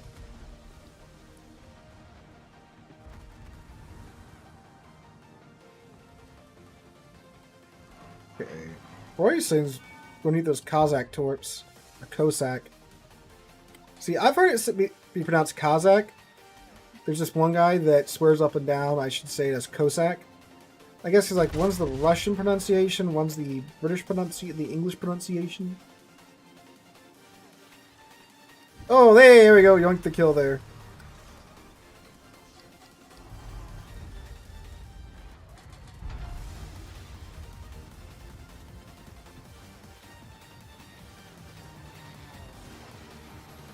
Oh, you get him, Vermont.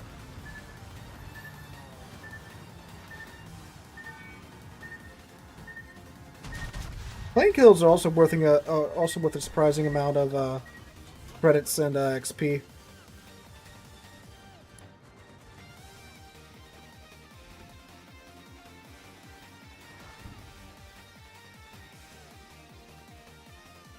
We get flipped around. Looks like we're going back toward the A cap.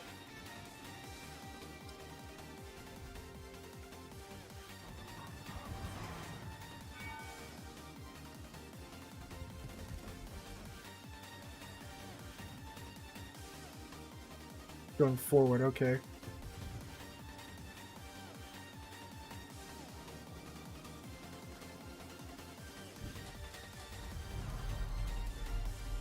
Okay, let's see. Is he gonna turn?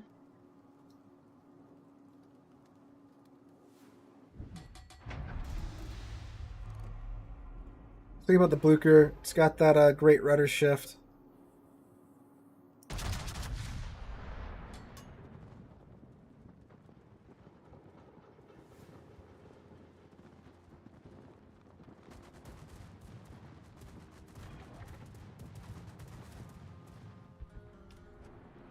God, that took my shell so long to get there. Okay, there we go. There's some good hits.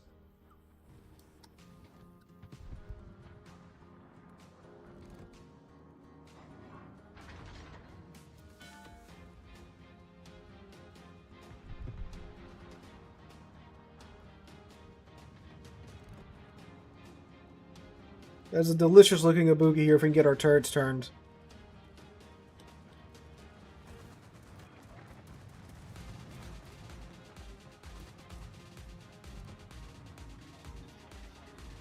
Nope. Gotta get behind the island before we have a chance.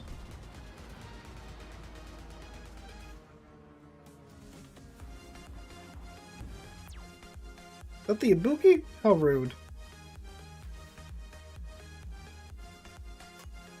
Really, Kiev is in B. We might actually be able to cha-cha slide into A. Oh, the Cossack's gonna get it.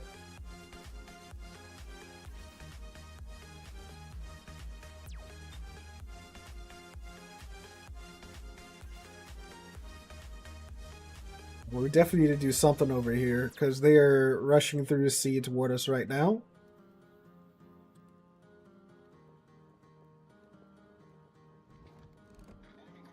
Hello, Taihang.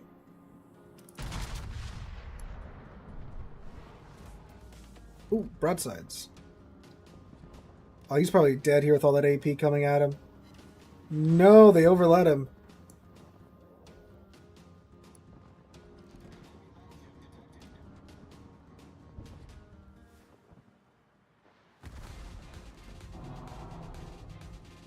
Hello, Blucher.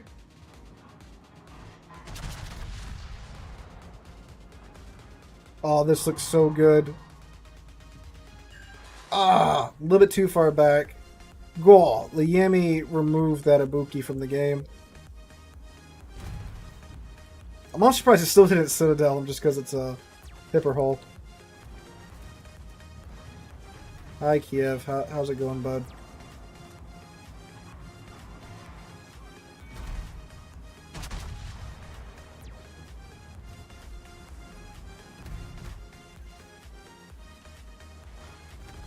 You're hitting the Blucher.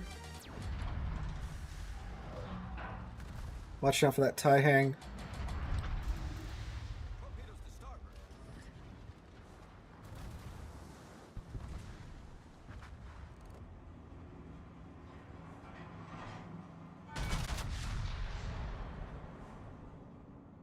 Come on, do your thing. There we go.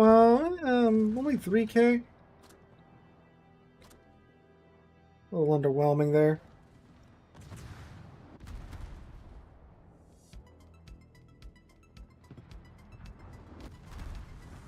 Now he uses AP. Taihang's quite squishy from what I remember playing her.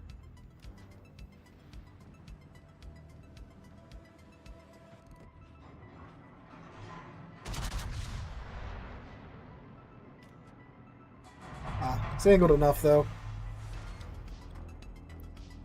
Yeah. I get hydrated here.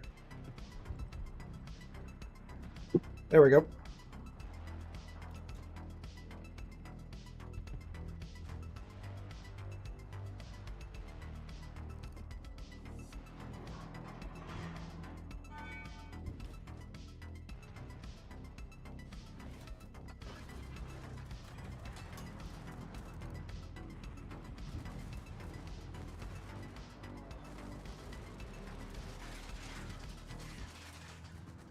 We're gonna set some fun. Nope. Okay, missed.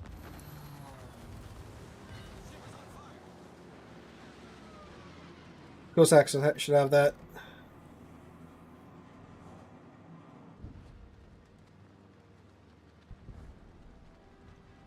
Still lost our FDR. That's not good.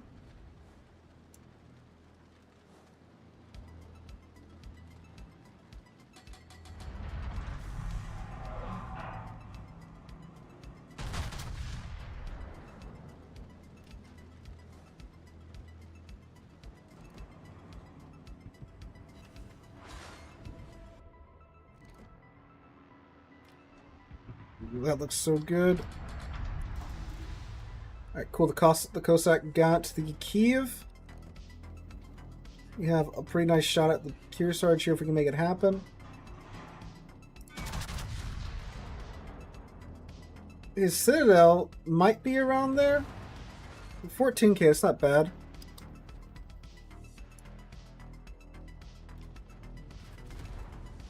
Ow, Taihang.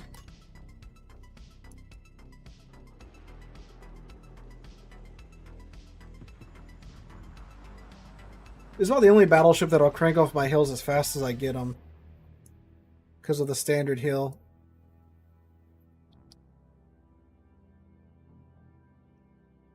Even go up and get to the Kearsarge's side. Cossacks taking B, but enemy is pushing quite hard.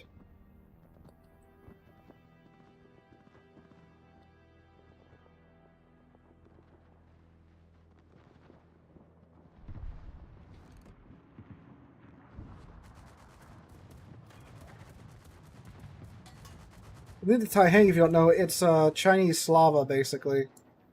The further back she is, the better her dispersion is. The enemy is about to win.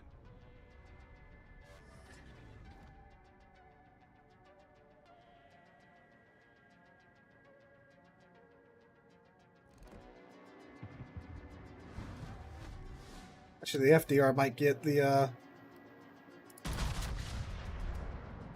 Okay, we're going to turn in. FDR is going after the Taihang.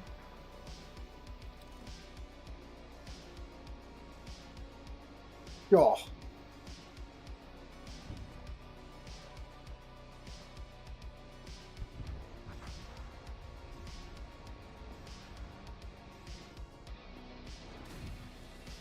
Yes, Taihang's way out there. We can turn around and go back towards B.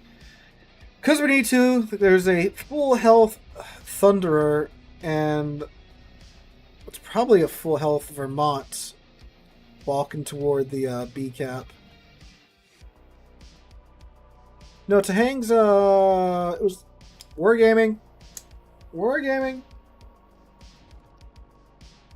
Yeah, that's not my internet doing that.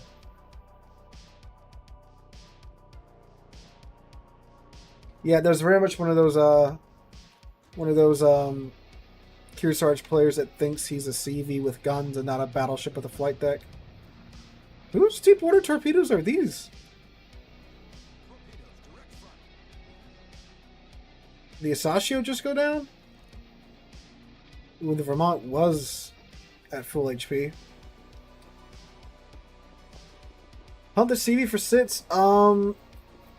Normally I would, but this is a pretty close game. They have a Thunderer still alive, which is a really friggin' powerful ship.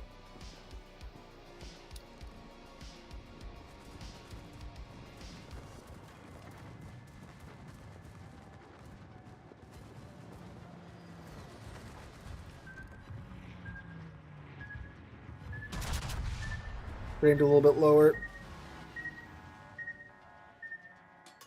I am out of heals.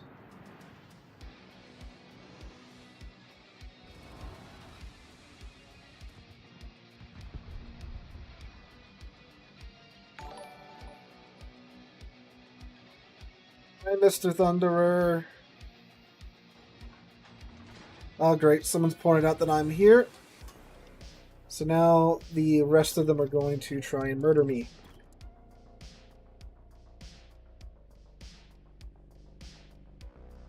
The Thunderer there, they have the Vermont somewhere over here too. Thunderer thankfully looks like he's about to go down. Yeah, he's flooded. Nope, he's got his heal up.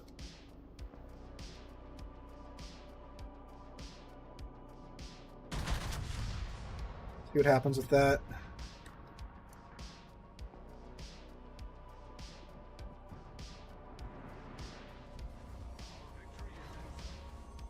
Dang. Kozak's might get him. Oh no, he's still healing. Man.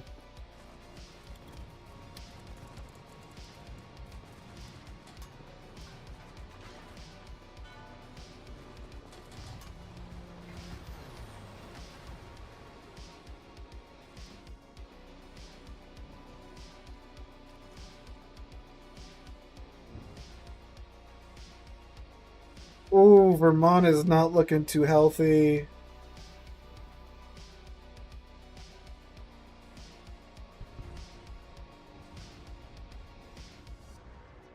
Now their Vermont 2 is also fairly low, so...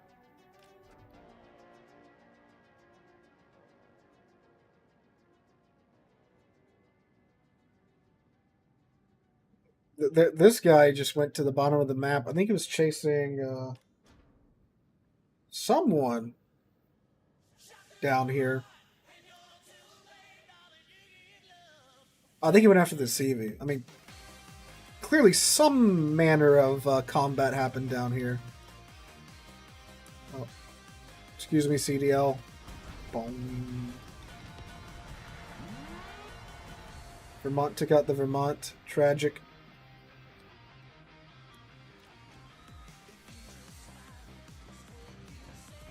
For the walls, let's see if we can make the magic happen.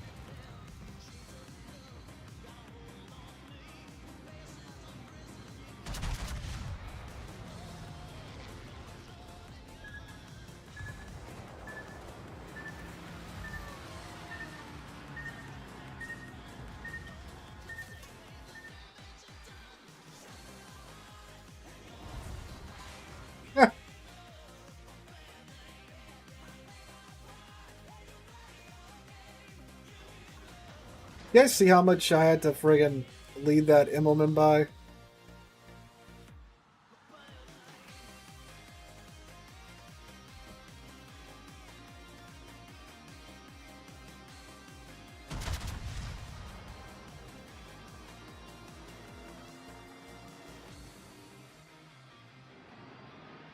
think he did slightly maneuvers that might have slowed him down a little bit.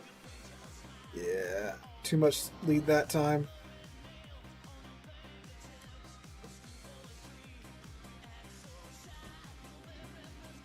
There he goes. Alright, it's fine. We win. We win. Alright. Finally, a good game that was also a win. Let me see the money, money, money.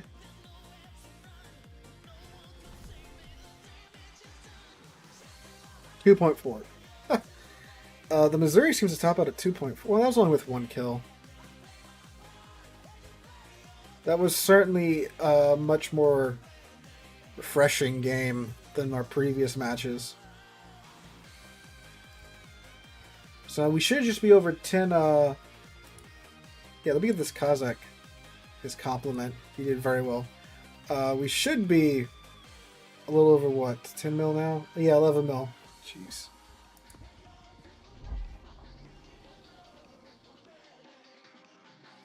And this is OG Missouri with the red credit bonus, so that's why she's printing so much.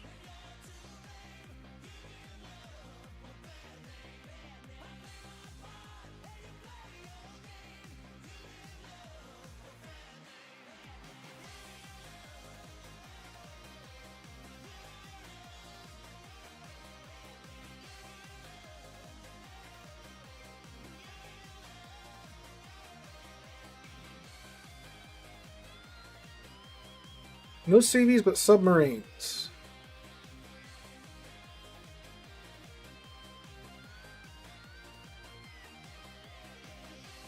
Don't mention anything about red boosters. Wargaming might do it and charge a gajillion dollars for it.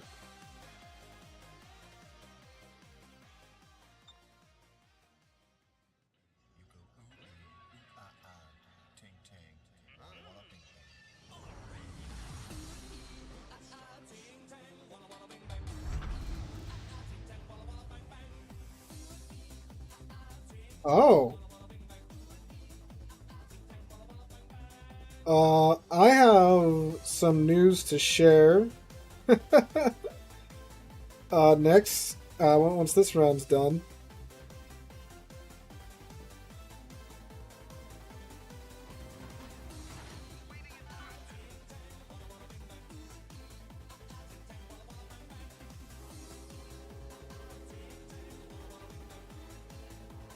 Do more of those like pop-ups to make memes stuff like your videos. Example, the video released on June 2nd because it really improved the video. June 2nd? What video was that?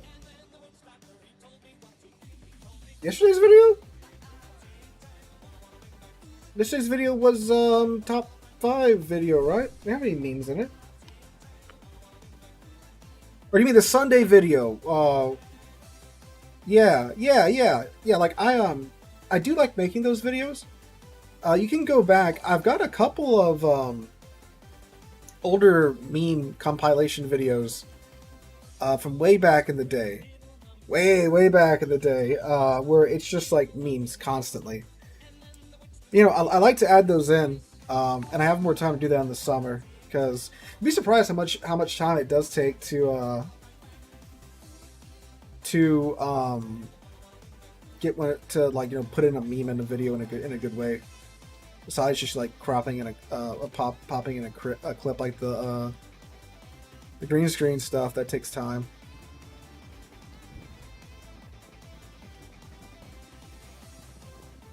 Feel like I like making those types of videos too, but unfortunately a lot of people don't like that type of video.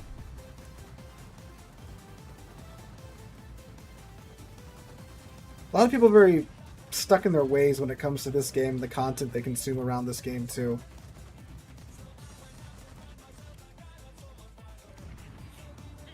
But I can for sure try my darndest to sneak them in as much as I can. There's the sub. Let's leave it. He has Soyuz broadside here, and he slowed down.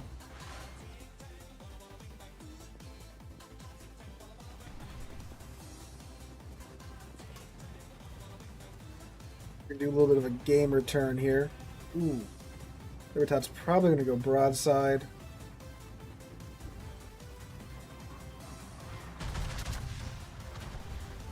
You have until, I think, 3 a.m. U.S. Central Time to grind the missions. And I believe the dockyard is going to stay for the rest of this update and the first 2 weeks of 14.5, which is the next update, to where you can purchase the stages if you wish to get your Blucher.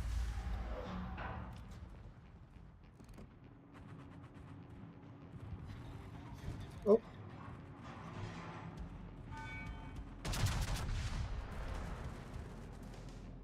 Well, according to Wargaming, the difficulty surrounding the dockyard missions will not be affected by the rarity system. Because the dockyard ships are already considered to be, I think, like the second from the top level.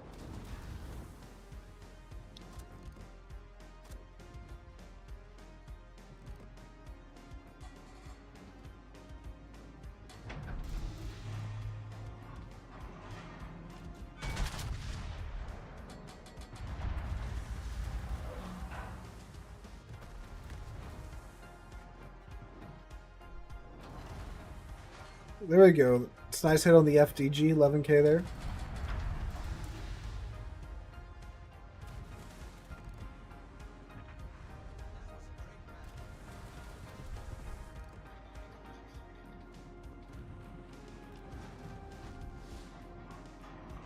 He's just been putting along, but now that I barely lead him, shells are probably going to fall behind him.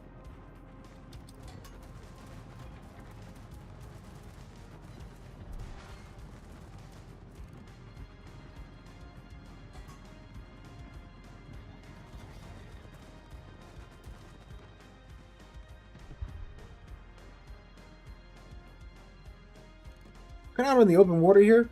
Not a great place to be.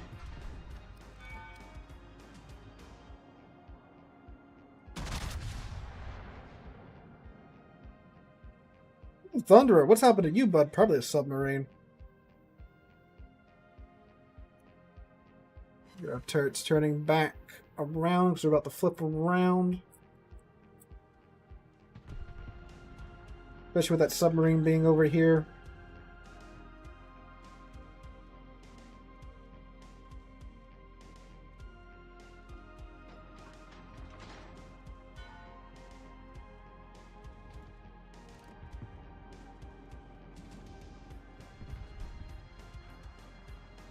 We'll use this close. Ooh! FDG deletes the Harbin.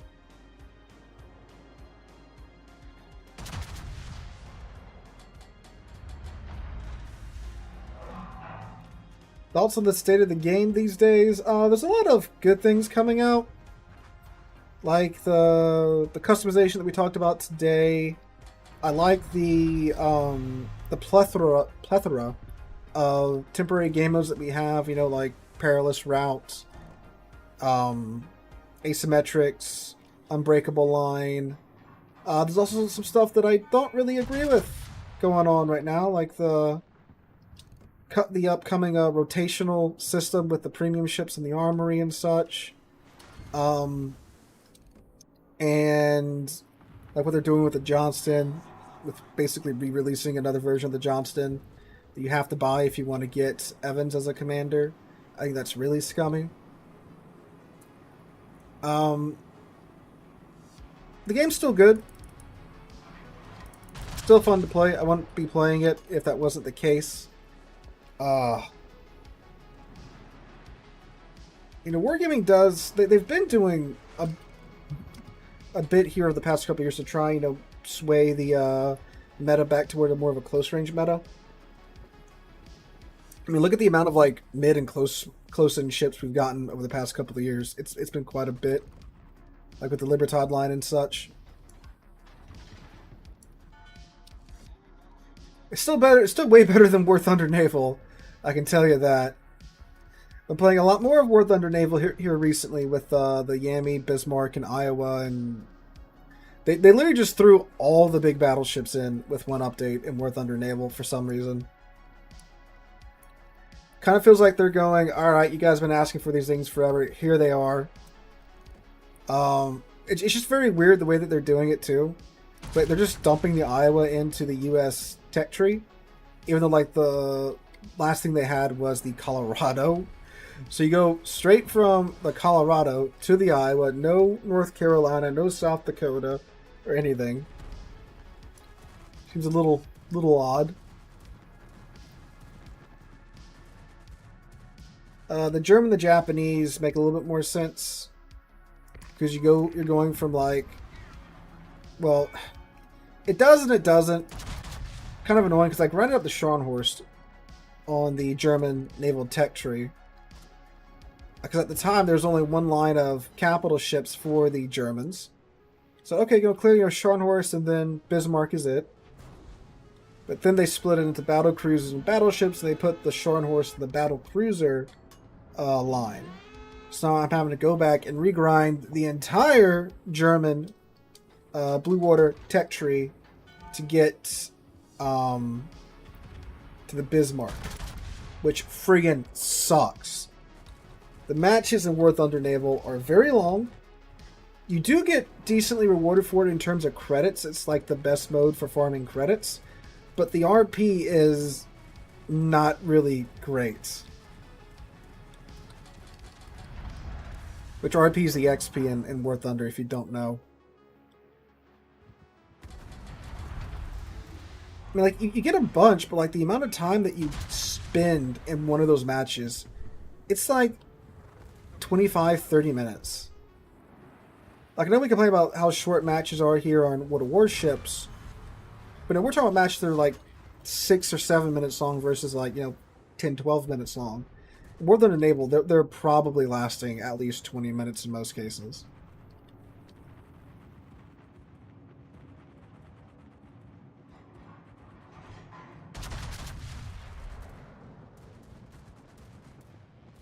Like, I don't know, like, and there's some neat stuff about War Thunder Naval, and I'm planning on doing another War Thunder Naval video, obviously, once the update goes live, and I can get my hands on the Bismarck, which is why I'm grinding out right now, so that when the update does go live, I can get a Bismarck.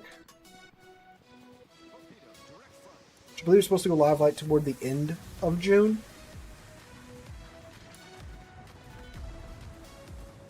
What's happening to the NC now? I don't know. Ow.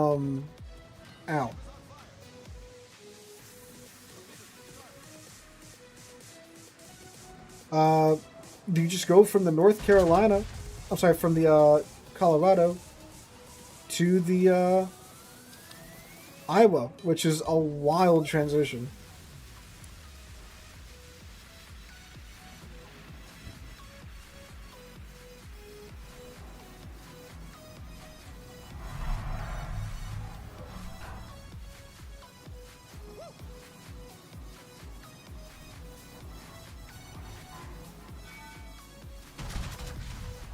I don't know if those shells are going to get there in time.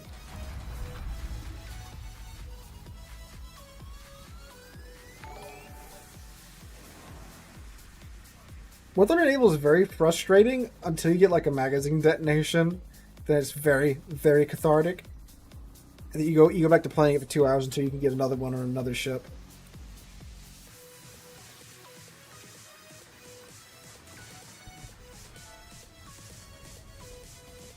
This is Zhao over there is at like 9. Did they get him? They got him. Alright, cool.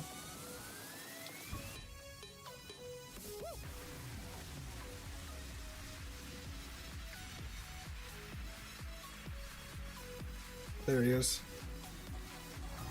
See, I just saw him fire.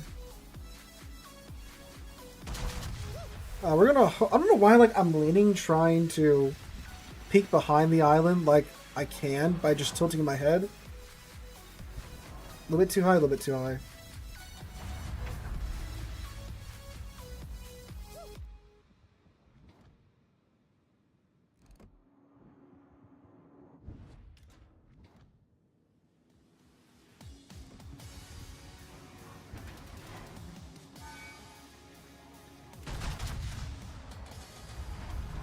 I'm gonna radar him when Black's radar goes down, so Black can... Never mind, we'll get him. Okay, cool. That was their last destroyer.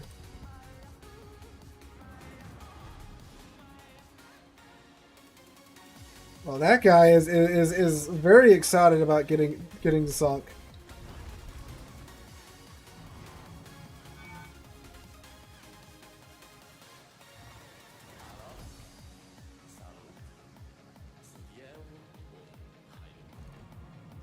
Oh, might get the FDG here too.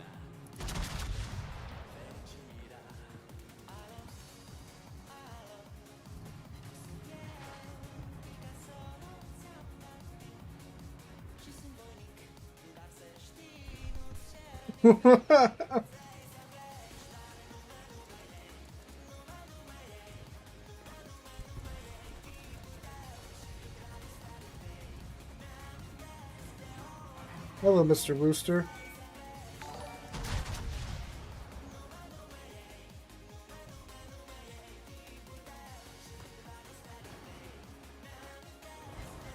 He is very upsetting Spaghetti.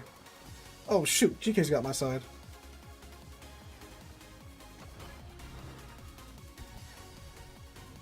Okay, they got the GK down.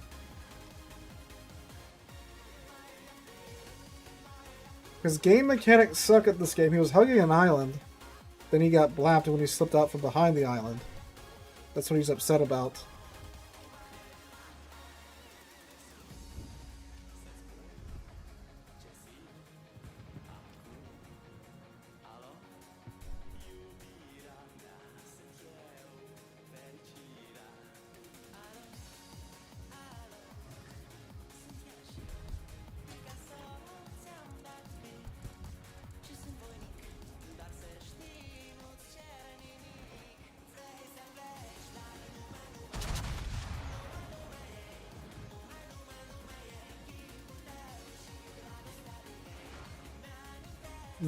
I want to swap to HE, but it's a Soviet battleship.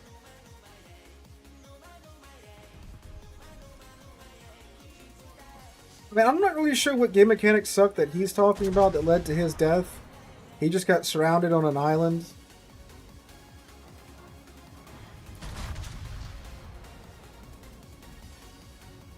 Now, granted, earlier, very much I understand what he was talking about there. Oh. He's donezo. Alright. So we actually have some breaking news to go over real quick here. Let me adjust my my desk to talking mode. So 2.1 mil. Oh, I got fireproof there. So let me pull it up real quick.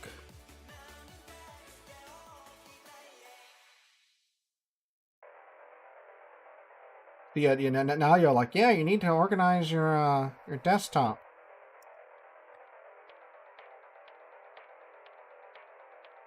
So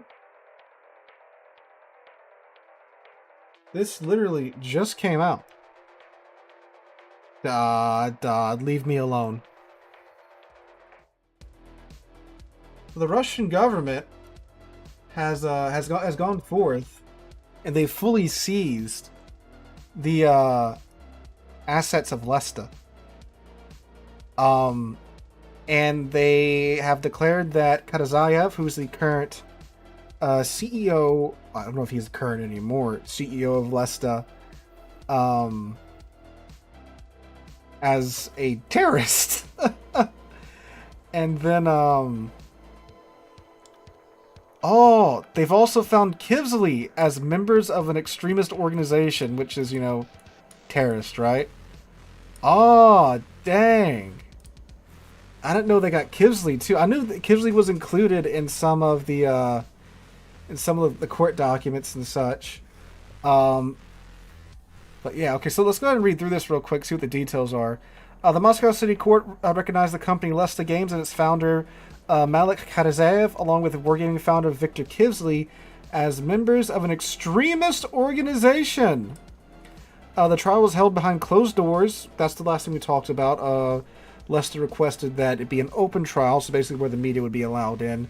So basically where, you know, Lesta can make their case heard, you know, to as much people as possible. If you guys don't know who Lesta is, real quick, for the people that are newer and don't know who Lesta is, Lesta was a studio that originally designed and developed and ran Warships for Wargaming. Wargaming bought them. They were a company.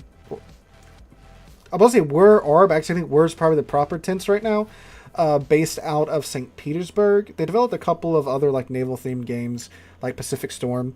But anyway, so when the Russo-Ukrainian War happened, Wargaming let them go and gave them control of World of Tanks, World of Warplanes, and World of Warships within the Russian and Belarusian regions. So basically, they've been running their version of World of Tanks, World of Warships, and World of Warplanes by themselves for, like, what, 3 years now? But anyway, so a little while ago, the Russian government was moving to seize all of Lesta's assets. We didn't know why. Then it came out that they were charging Katazayev and Kivsley and Lesta with being an extremist organization because Wargaming, like 8 months after the split from Wargaming and Lesta, ran a charity campaign to raise money for Ukrainian ambulances. And from my understanding, they raised the money and they bought the ambulances and then they sent them to Ukraine. And the Russian government's using this as a guise to seize the assets of Lesta, because Lesta made like $250 million in like 3 years. So hot, it's unreal. Play online now. Ooh, that's going to steal your credit card information. But anyway, so that's what's going on. And the court case was set to start in May, but now it's over. Okay. So, what are the accusations? According to analysts, the charges are related to Wargaming's alleged support for the Ukrainian armed forces during Russia's war with Ukraine. In 2022, Wargaming announced its withdrawal from Russia, and Lesta Games became a separate entity. Subsequently, a game called Mir Tankov was launched for the Russian and Belarusian markets as an alternative World of Tanks. And again, you had Mir Korably, which is basically the Russian for World of Warships. IT Giants accused Extreme in 2020, Wargaming openly declared support for Ukraine. So they had no connection to Wargaming. That's the thing, they said multiple times that like they're not associated with Wargaming anymore. Let's see. Russia's largest IT associate said the appeals ignored by the authorities, and the court decision remained in force. Was decided amid significant political and geopolitical tension. Less Games case against. Okay, is there an article that we can get with some more detail? Let me see. Saw one earlier. But what's happening? I want to know what's happening with Lesta now. So they seized the assets. Does that just mean that it's over? Are they shutting down the studio? That's the big question, of course, right?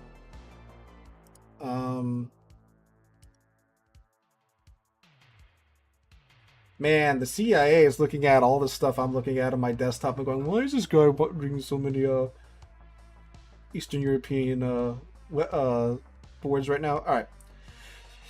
So here we go. The assets of Lesta Games will be transferred to the state. So what's going to happen? The activities of this association will now be prohibited in Russia. Oh, so they're shutting the studio down. So no more Lesta clients. Wow. So I guess that's it for Mir Korably. Now Kivsley doesn't live in Russia anymore. Katazayev does, obviously. So I don't know what's going to happen to him. He lives in Cyprus. But that's wild. They're just shutting down the studio. The activities of this association will now be prohibited in Russia. So, wow. They want the game to be out there, then put spyware in the client. I mean, you would think from like, for the fact that the game made $250 million in 3 years. I think like 60 mil of that was profit too. You would think that like that would just be grounds for keeping them around, just to keep the revenue coming in. Additionally, the court ruled that the 3 Russian legal entities of Lesta Games, Lesta LLC, Lesta Games Moscow LLC, and Lesta Games Agency LLC must be fully transferred to the state. No, Cyprus is in the EU, so what Russia says has no pull there.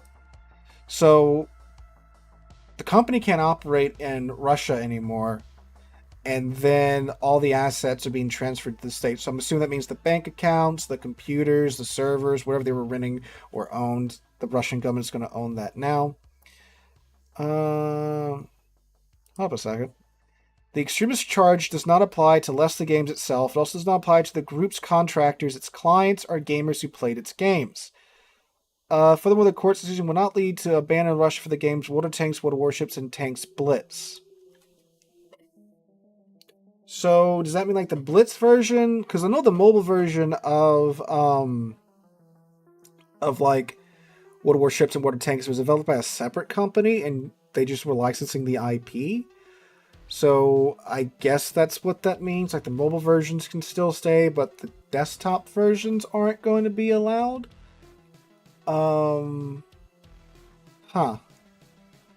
Games announced they did not export their profits abroad and conducted business honestly. More of recent years, they have actively supported the development of the gaming industry in Russia, as well as contributing significantly to the patriotic education of the citizens in our country. That is some North Korean. That is a North Korean sentence there. They have contributed significantly to the patriotic education of the citizens of our country. Wow. The group of companies is now preparing to file an appeal, which isn't going to go anywhere. Oh, what's this update here? Initially, we reported that the court banned the operation of Lesta Games in Russia. This is not the case. Oh, okay, so the company can still operate, but it's going to be owned by the state now. Oh, oh. So now we're gonna have. Oh wow. So like Vladimir Putin's gonna be making video games now, with Lesta. Oh, oh. So yeah, if you've got Mir Karabli installed, I highly recommend you get that off of your PC as fast as possible now, because that's a legit like. It's now it is. It's a Russian ran game studio. I mean, all the memes and stuff beforehand about Russian bias. It's now you have a legitimate claim to that. Oh God, yeah. We're gonna after the stream, I'm not installing Mir Karabli from my PC. I left it on my PC in like the very slim chance that this had a happy ending, and Lesta didn't get seized by the Russian government. No. So Lesta and Wargaming are split now. What happens with Lesta does not affect Wargaming. They're two separate companies, two separate games. If you played Mir Karabli, which is Lesta's client, now you're playing legitimately a Russian state-ran video game, which is wild. I know there was some speculation that the game was going to go to a company called, was it VK Holdings, which one of the oligarchs in Russia, he owns that, and that's where most of Russia's technology companies are based out. Not based out of, it's what they operate under, basically. So there's that, but apparently that's not happening. Apparently it's just friggin' the Russian state's taking over. It would actually, it wouldn't surprise me if after this it gets transferred to VK Holdings. They might operate it themselves, just under state ownership. Of course, they could probably auction the company off. That might be what they do too. And of course, one of the oligarchs will buy it, obviously. So, Lesta being state-owned would be a tool for DDoS and hacking attacks on the West. Any money it makes will go straight to the Russian treasury to fund the war. Well, now it will. And that was, something pretty funny back when like the whole, Russian-Ukraine war started.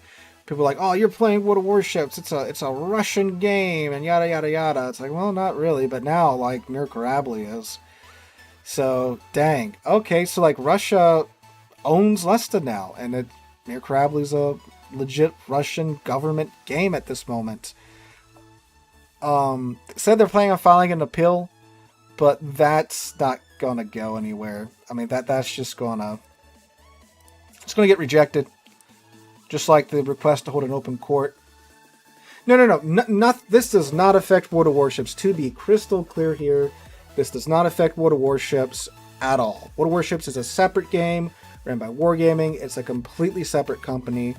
Mir Karabli is ran by Lesta in Belarus and Russia. You can download the client if you want to, but if you did, I would highly recommend you uninstall it, because obviously with the Russian government now owning the studio, that's a bit of a situation on your hard drive right there.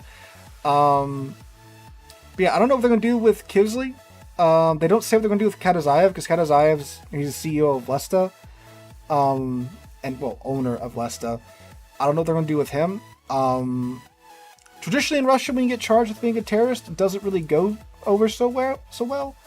So he's either going to get like not banished. What's it called when you get kicked out of a country? Expelled, ejected, deported, whatever. He's either going to get kicked out of Russia, or he's going to a jail cell for the rest of his life. Maybe because it is just them grabbing the exile. Thank you, 740. Maybe because it is just them grabbing the company. He might just get exiled. Kivsley, I don't know what they can do to him, because he lives in Cyprus. He's a citizen of Cyprus. So there you go. I don't know. Since I know Kivsley didn't like insult Putin or anything, I don't think he's gonna slip out of a 32nd floor window or anything like that. But yeah, so this is wild. God, this sucks for the employees of Lesta. That blows, man. This is the company that gave us World of Warships, and this is very sad that this is what's happened to them, because of the greed of some people in the Russian government. So, best wishes for the people that, you know, were employed by Lesta. I don't know. You know, because these are people like they're just normal people that are just going about their day trying to provide for their family. You know, being someone that, you know, I just got a house. Like, I close on my house in a couple of weeks. And, you know, if something like this happens to me, like, I do not know what I would do. Right? Like, I have this as a secondary income, but it's nowhere near enough to support myself, let alone a family. So I feel for these people that have probably just lost their jobs and way to provide for their family, and, you know, what is a country under heavy sanctions. You know, putting the war aside, you know, these are just people at the end of the day. So I mean, that sucks. Very not cool, Putin. So, you know, best wishes to them, but yeah, that blows. Alright, back to the game that isn't owned by Russia. Did this all start due to Lesta flexing how much it made? Not really. I mean, the thing is that Lesta lost the ability to use the old Cyprus loophole. Because what Wargaming does and did is, like many a company, they have their financial headquarters in Cyprus. So all the money goes to Cyprus, where they avoid paying a lot of taxes. And then they would then, you know, send the money back into the countries to pay, you know, the payroll and stuff for their employees. And they got a little bit of, like, payroll tax out of it and such. You know, anything they bought in Russia, obviously, they got tax on that. But, you know, the bulk of the profit stayed in Cyprus. But once the war started, Cyprus is a member of the EU. And all the sanctions came down on Russia. Obviously, companies in Russia can't do business in Cyprus anymore. So all of Lesta's profits were now staying in Russia. And, well, they gotta pay taxes like everybody else, you know. So now the Russian government sees all this profit that Lesta's making, and they go, ooh, that's a company we don't own yet. We're going to snatch it up. And it's one thing that obviously crushes development in countries that do that, because why in the world would you invest all this time, all this money into, you know, your company just for the state to come in and go, yoink, that's mine. So it's one reason, you know, countries like Russia are the way that they are. All that creative talent working for the state. Yeah, that's if they keep the studio open. I have no idea what they're going to do. The couple of articles we checked out didn't mention, you know, what Lesta's plans are, besides appealing it. You know, obviously, I mean, I don't know if, like, they like possess the studio now or whatever. I'd assume there's a date that this would go into effect. You know, once they start replacing people in leadership positions, obviously Lesta's tune's going to change to being, you know, hey, Putin's the best man on the planet, right? You're going to get a Vladimir Putin unique commander with, like, the most broken stats in the game. You know, that's just something. It's going to be, yeah, Carth, it's going to be interesting to see what they where they get in, you know, 10 years. The misuse of the legal system was one of the main things that caused the downfall of the end of the Soviet Union. Putin didn't recognize that, still doesn't. Yeah, Putin's, from my understanding, and if someone, you know, from Russia or has a better understanding of this, let me know. But Putin's trying to, like, bring back, like, Imperial Russia. You know, trying to bring back the influence over those territories, or in, like, Ukraine's case, seize the territory of old Imperial Russia. Now, Putin's spoken pretty at length about how much the Soviet Union sucked. So, I think he's more of, like, an imperialist, a Russian imperialist, rather than, like, a Soviet, you know, an old Soviet trying to bring back the Soviet Union. Like the conquest over Canada, well, like, we never had Canada, though, so it's not like, You know, Trump's like, never should have given Canada up. I can't do a good Trump impersonation. He's just being Trump and saying nonsense.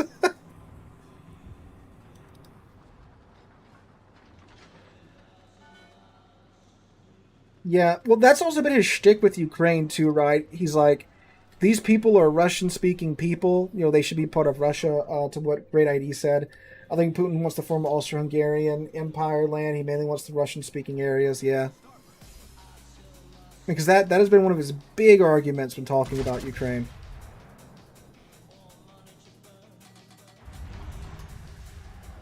I mean, the end of the Soviet Union was kind of a catastrophe. I mean, if you talk about like from like how it went, not that like it collapsing was bad. You know, anytime a government collapses, it's a mess, right? You're trying to secure nuclear weapons and such from these small Eastern European states that suddenly, you know, have access to them. I guess Ukraine's not a small Eastern European state, but you know, get the idea.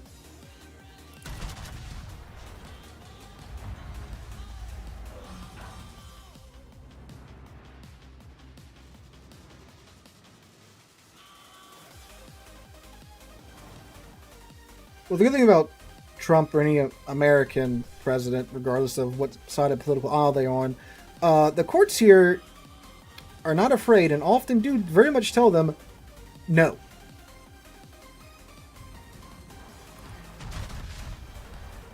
Even his, you know, super conservative Supreme Court has told him no more than a few times already.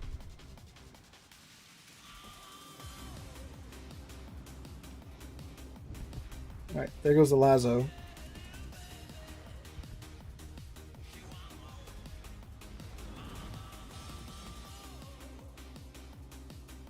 Yeah, Murphy, that's why I immediately followed up with, yeah, well, I don't think you can say Ukraine's a small Eastern European country.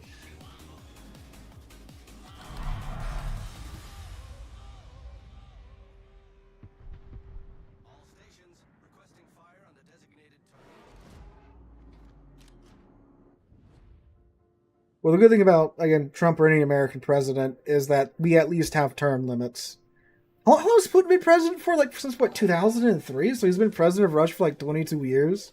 Yeah. This is old Missouri, so I am printing credits. Hopefully.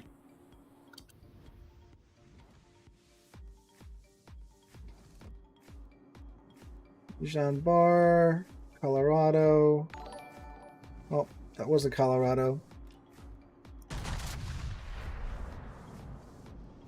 Hey, Tazo, thank you for the Prime subscription, my guy. Thank you for giving me Jeff Bezos' money. Oh yeah, the drone attack on the what, the Tu-95s? Are they Tu-95s? They're Tu-95s, aren't they? Yeah, that was pretty impressive. Pretty wild that they carried that out. There we go. Just Taz, gotcha, man. Well, Ukraine said 40. I'm not sure, because if you go back and look at like, especially earlier in the war, both sides like way overinflate their numbers. I mean, any side does that during war. You don't really know what happens until like 5 or 10 years after. I mean, don't get me wrong. They definitely took out a lot of those bombers. Are they Tu-95s? I remember shooting. I know that like they're always the first plane you shoot down in an Ace Combat game. I do know that. If they did take down 40 of them, that is like half of their bomber fleet.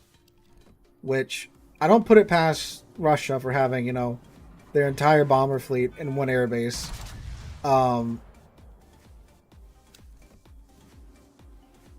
Yeah, Tu-95s. There you go. But yeah, I mean, either way, really impressive. Especially from like a logistical standpoint of like getting those trucks into... Oh, 5 air bases? It was 5 air bases at once? Well, that's really impressive then. But yeah, that's what I was just saying, you know, the logistics of sneaking those trucks into Russia and then carrying out that attack. That's really impressive in and of itself, be it they took out 5 planes or 40 planes.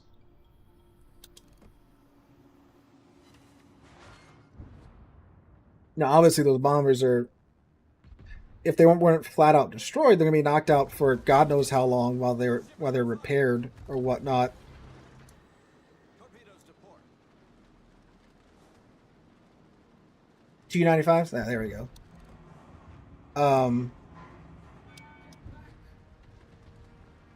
The Jean Bart is my friend. I'll sub if you kill him. Well, okay then. It is. Well, I don't mean I have time to kill him. Look at the friggin' scoreboard.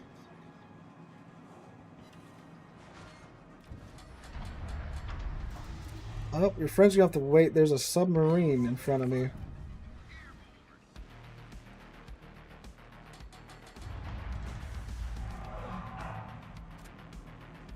We're gonna have to swap to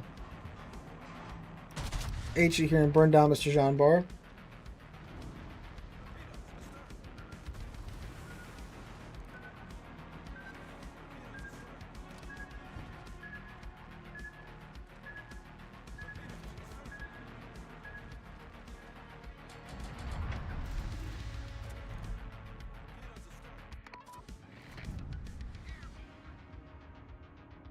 Someone gets that sub.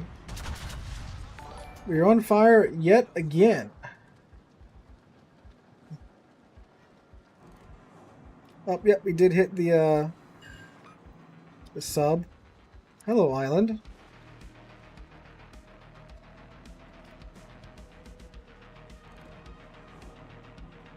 It's funny about Carter considering like what he just died last year or this year. Did he die before Christmas, or? Because I know he was like the period of mourning happened during the inauguration. There's a whole thing about do you raise the flags, lower the flags, or whatever. Oh, hi, Hug of Death and your party. How's it going?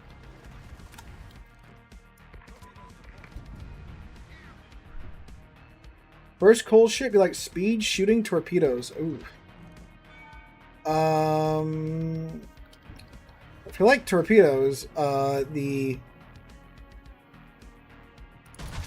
Jaeger's a good place to start, but not very speedy or shooty. Torpedoes to port. Another fire on the Jean Bar. Is the I can't remember if it's Research Bureau or Cole, the Marceau?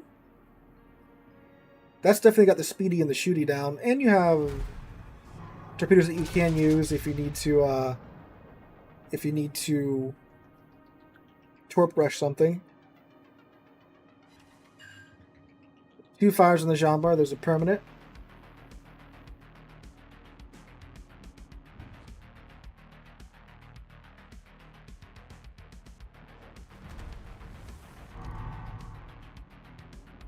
We might get him with the fire. I don't know, the floods might get him. Let's see what Tick gets him first.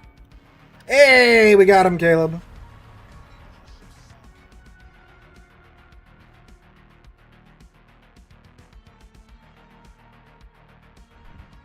Repeat the name of what, Taz? Long-time viewer, first-time visitor. Well, welcome to the stream, my guy. Yeah, we are streaming more because it's the summer and all that jazz. Streaming on Tuesdays and Fridays now. Now that I have the free time, finally. Knocked out 2 sets of twerps in the Johan.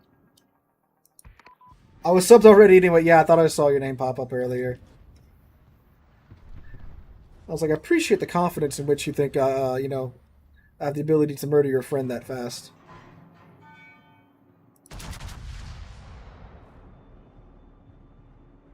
Last ship I said, Marceau. Marceau. It's the Kleber, but with the smaller guns.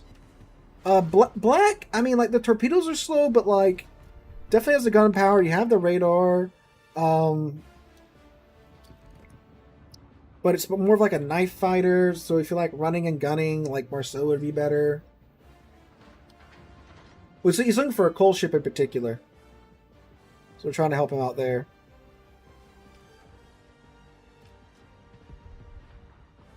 Yes, we did go away. Yeah, well, because I do. Those you don't know, I'm a history teacher. I'm a high school history teacher. I put together a trip to Washington D.C. every year for the kids that want to go. And when we went this year, it was like, Carter had just died, so that was kind of neat seeing D.C. in that state.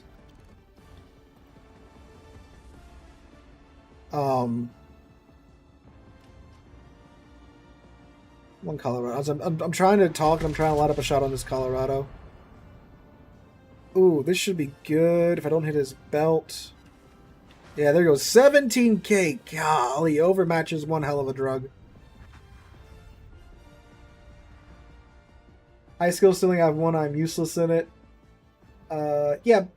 Marceau doesn't have a heal, but you get the French damage saturation, where essentially you take less damage over time.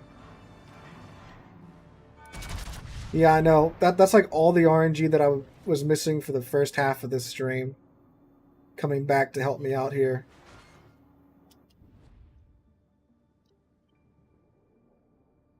But we're trying to finish the dockyard grind. We're doing the 30 mil credit mission, and this is OG Missouri. I've got red boosters on it. We're just farming out credits. Only 1.79? Oh man, I thought for sure that'd be 2. Dang. Man, I gotta be probably down to the 40s in terms of my red bonuses. How many I got left?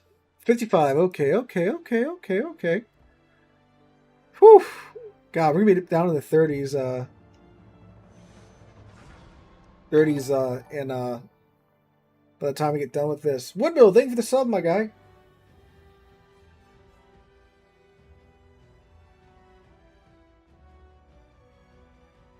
Oh, but man, yeah, no, we've had a night. RNG has just been very bipolar with me tonight. Exceptionally bipolar, I must say.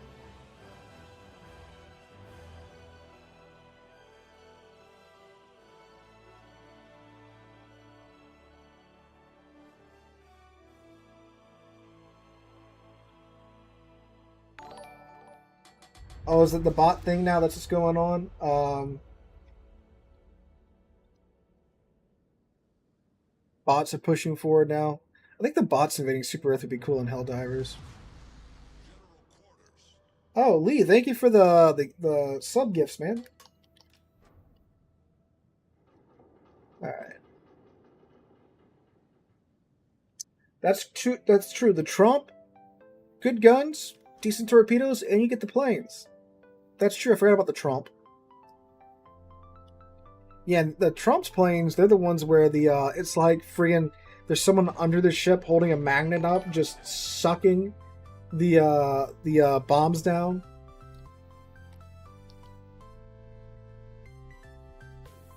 Yeah, Lee, you're right.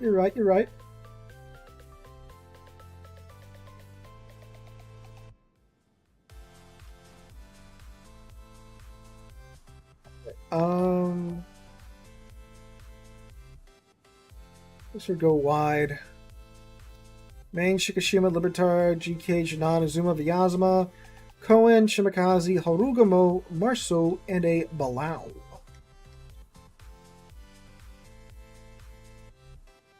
Hello, Schlieffen.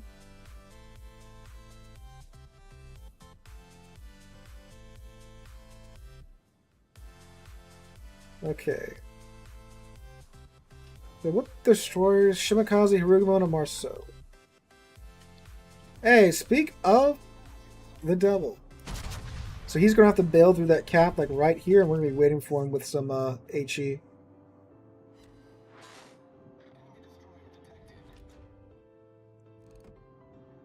See, this is not how you Marceau. Marceau and Kleber do not go into caps. They run around the caps and bully things around the caps.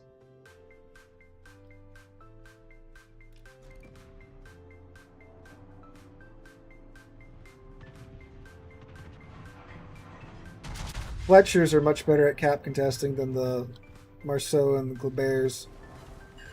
I got some good HE on him. Let me push up so I can keep him in radar. I mean, I'm pretty sure he's going to stay spotted. Oh, dang. I need to get up so I can radar him for the team. Sinking on Marceau this early is a massive W. He's got to turn around at least. Come on, Missouri, floor it.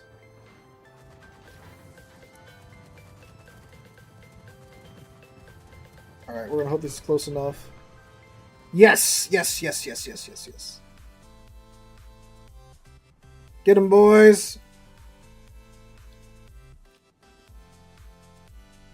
I could be like super evil and put like the radar coal mod on my Missouri.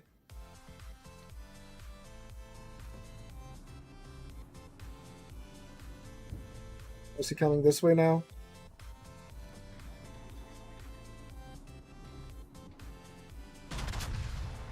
Beached.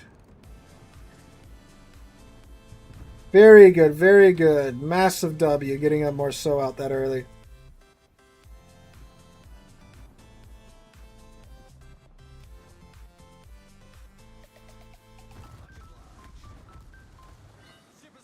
Hello, Janan HE. Attention.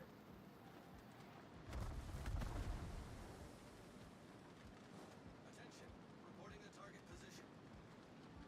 Right, Shreefin, what are you up for? It's funny how they've all conglomerated around one square back there.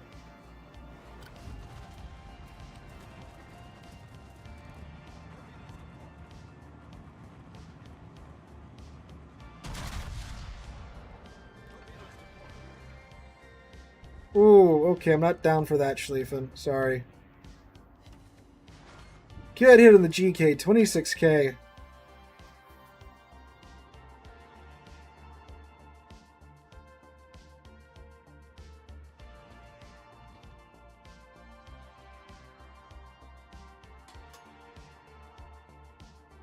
They do cosmetics thing. I'm going to stack a little bit barrels on my ship. They catch a light so easily. I mean, that would at least give you some comfort as to why your ship's catching on fire all the time. It's like a bunch of kids. That's my square, not your square. Get out of my square. Yeah.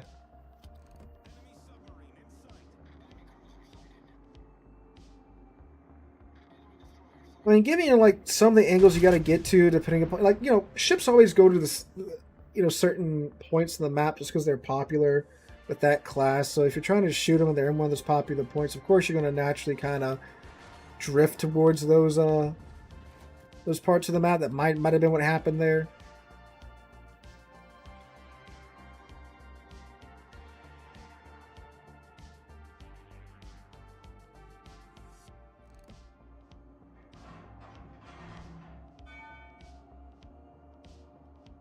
I mean, we got their Marceau out, but they do have another kill on us. We lost our Schlieffen and we're down to Smolensk, and our Bilal just got spotted, maybe? It's a lot of ASW being dropped on his forehead.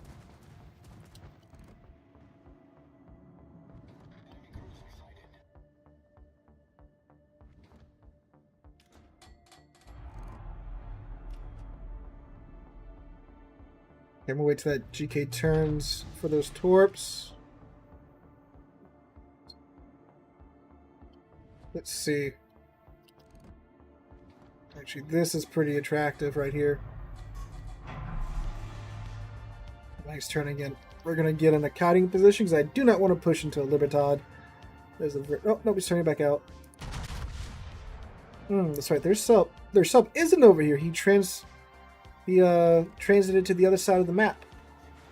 19k in Libertad, pretty good.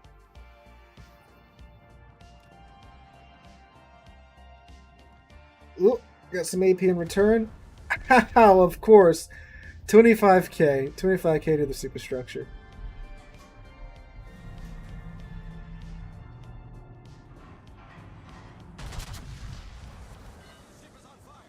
There's the secondaries. Oh, I'm sorry, that's not a secondaries. That's a Janon's guns. That's so sad when you can't tell. Oh, is that ship's secondaries or is that somebody's main battery guns? Okay, okay. I have been Libertad, ladies and gentlemen. I was turning harder. I'm like, yeah, I'm gonna probably eat some Citadels here in the Libertad. Just nukes me.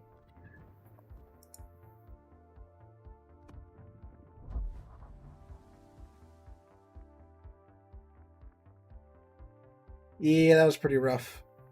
Although, I mean, granted, it's not the roughest moment we've had tonight. For those of you that are just joining, man, an earlier match, I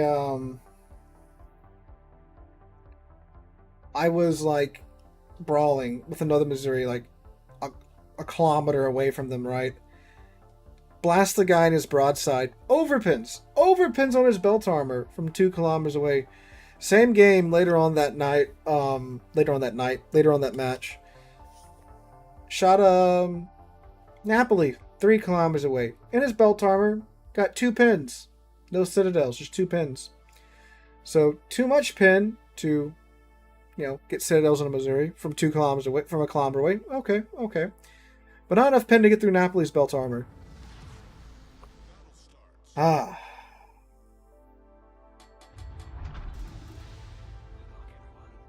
Mountain range again.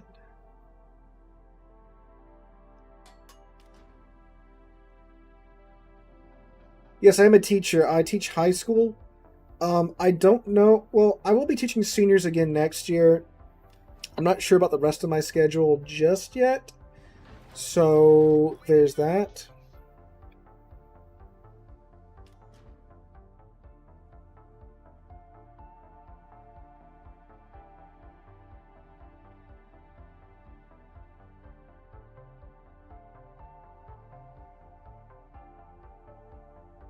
But I mean, I've taught every high school grade, which in America, at least in Louisiana, high schools are usually 9th grade to 12th grade, so 14-year-olds to 17, some 18-year-olds. You hit us with some history. What history would you like?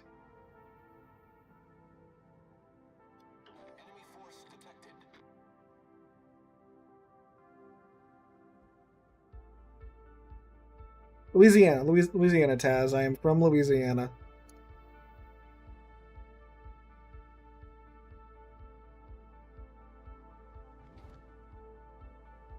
'13 to 17 for your high school year. Yeah, I was like, I barely made the cut for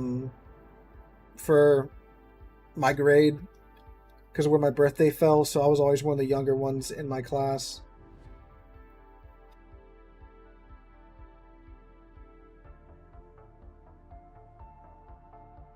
Hi, Azuma.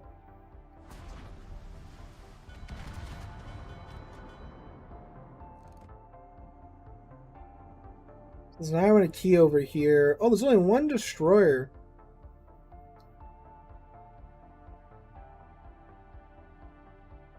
Fascinating.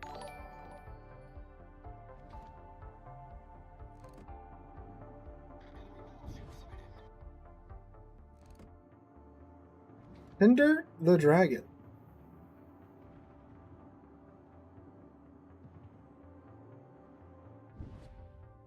Shoot, man, I don't know. Oh, man. God. I mean, so the thing is, like, when I'm, like, teaching a subject or something, obviously, I'm brushing up on it. What do you... Oh, God, I don't know. Do you have a favorite topic, maybe? We spend, like... Oh, 28K on the key. I feel like we spend forever on like the Reformation, because one of the senior classes I teach is Western civilization, which is basically like European history and how we got to modern day Western modern day civilization in Western countries. So we spent a lot of time on the Renaissance, the Enlightenment, the Reformation period with Martin Luther. And then we also spent a lot of time on Napoleon, talking about like his changes and such, and the radical phase of the French, obviously all the phases of the French Revolution, which that usually throws them for a loop. I mean, the French Revolution is just funny how we go from hey, we need to change how taxes work because we're in hella debt because we supported the Americans just to screw over the British, but we also lost the war before that, so we have no money. So we cut the king's head off. Whoops. Now this very short, angry Italian man is in charge now. Oh god, double sits in the car. No.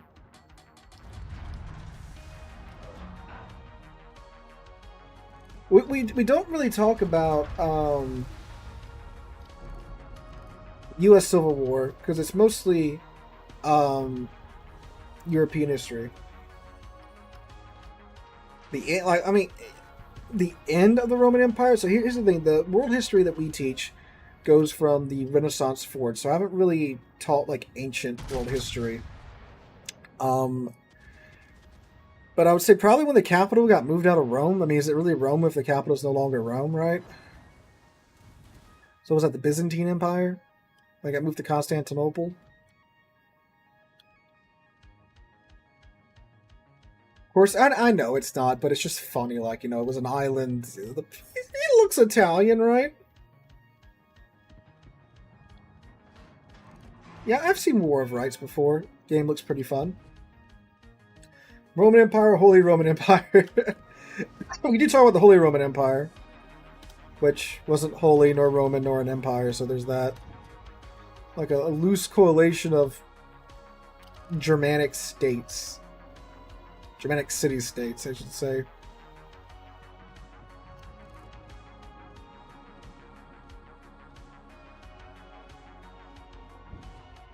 There's a broadside Iowa right here. I'm just itching to see him.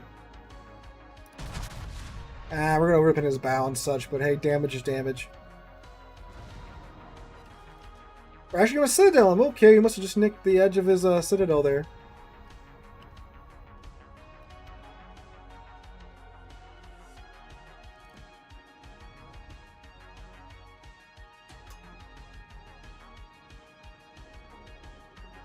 All I know is, like, everyone has wanted to be the next Roman Empire, right?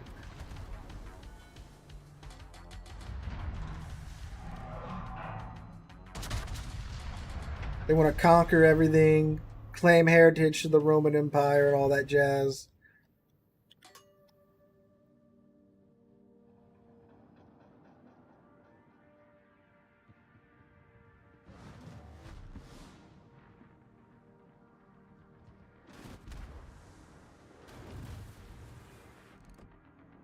Come here, Mr. Iowa. Oh, Azuma got him. There's a Blucher, however, right there.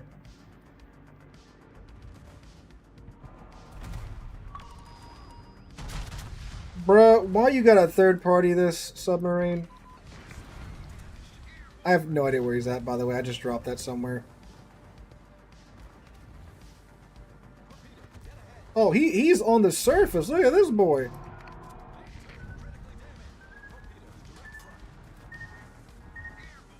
We can get the Blucher down. We don't really care about the sub, because he's too close to do anything useful.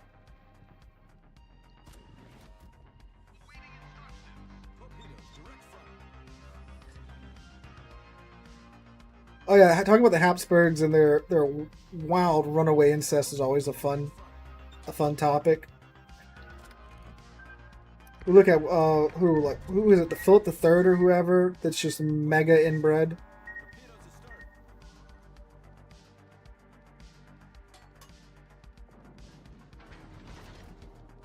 He's on the surface.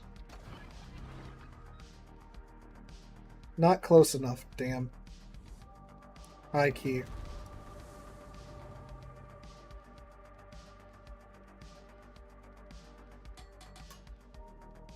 Oh no, he's dead. Excellent. Excellent. Didn't realize. No, he's not dead. No, he is dead.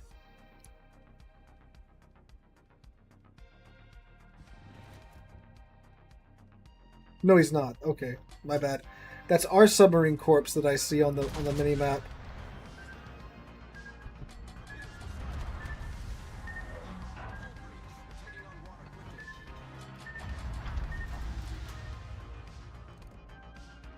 Yeah, I saw the dead submarine icon here. I thought that was him. It is not him.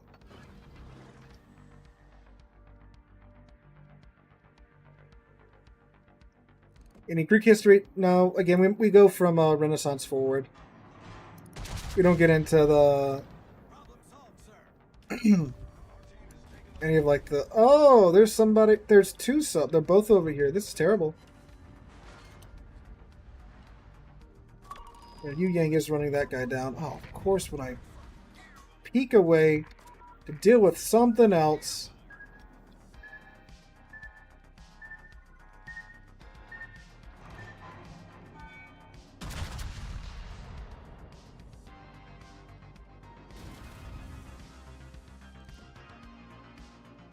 Decent salvo on the key. There we go, 12k.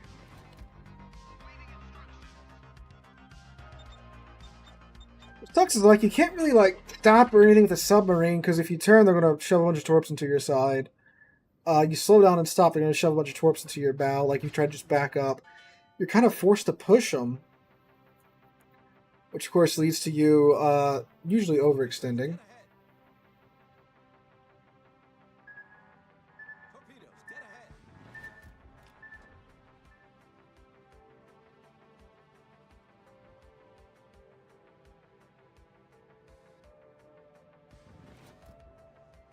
If they didn't have like access to their top speed when they were at periscope depth, honestly wouldn't be this bad. But they do. So like they stay super hidden. Your radar can't find them unless you're basically on top of them. Which they're gonna make sure they're at least 3 kilometers plus away from you because of the arming distance of the torpedoes.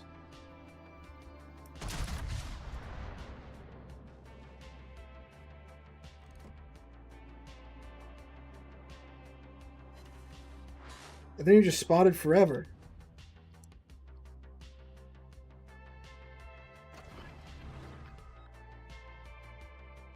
Yeah, no sub. He is submerged now, though.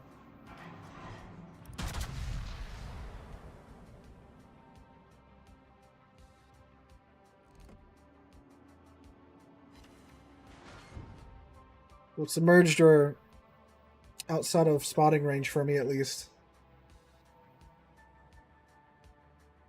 You can definitely see why Holland the Hedgehogs is very much appealing in this situation.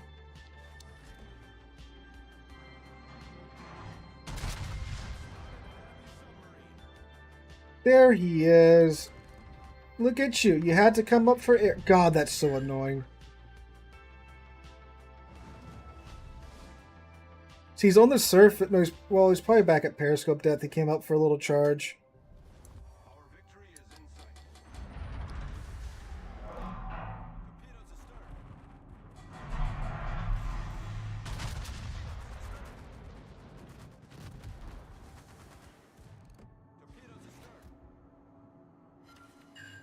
Thank you, Lone Shell. Started a fire. That permafire? I think it is because the Worcester set him on fire. That might be a dead key. I need to stop before I pull out in front of that Vermont.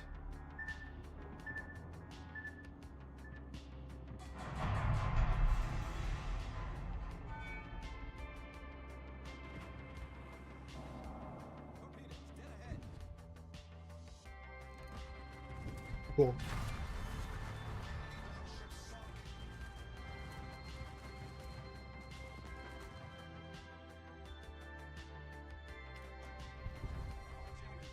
Alright.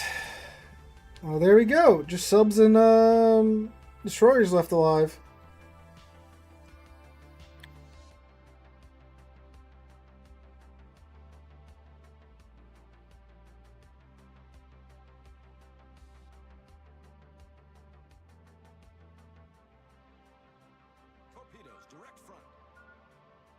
Nah. Kamikaze using the widespread on me. I see. No, that's Keys Torps. Hi Liz, how's it going? 1.7 mil? Yeah, looks like that. I mean, if we can find one of the submarines and like nuke it, that'd be pretty good. But I don't think we're gonna have time to because we have all three caps. Our point income's pretty wild at this moment. Oh, they're taking. Okay, I'll go towards C. I don't know. Maybe the salmon or nuke the booster or something, and we'll have some more time. Probably not. We should get pretty full HP, and he's got every consumable known to man just about right. Yes, my outro. It's not the direct Stranger Things theme song. It's a C418 remix of it. C418's the guy that made the music for Minecraft. It's his remix of it. Hey man, hello. Look, the Wooster Man's in chat. Thank you, my guy. Thank you for helping me deal with that sub, dude. Guy was driving me mad. You know, I like Stranger Things a lot. And I am excited for season 5, which they released the dates for that. What was it, a couple days ago? So going to be a very exciting fourth quarter of the year. Battleship Man, I hate those things. We know the pain. Alright, Shimikaze's near. God, I wasted all that radar on the submarine trying to spot him. Oh, he's like right there. Okay, this is going to net us some more credits. Doing damage to the Shimikaze. He just went full gun on the submarine. I guess, you know, if it's spotting you, you gotta kind of do something about it. Good hit there, 4K. Oh, that's it. Game's over.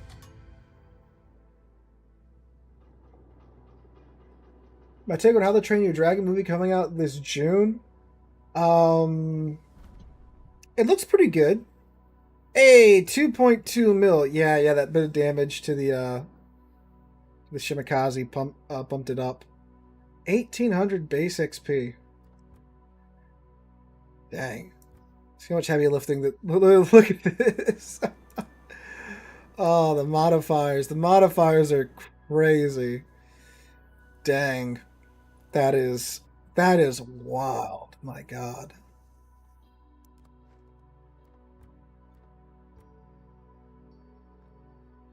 Oof.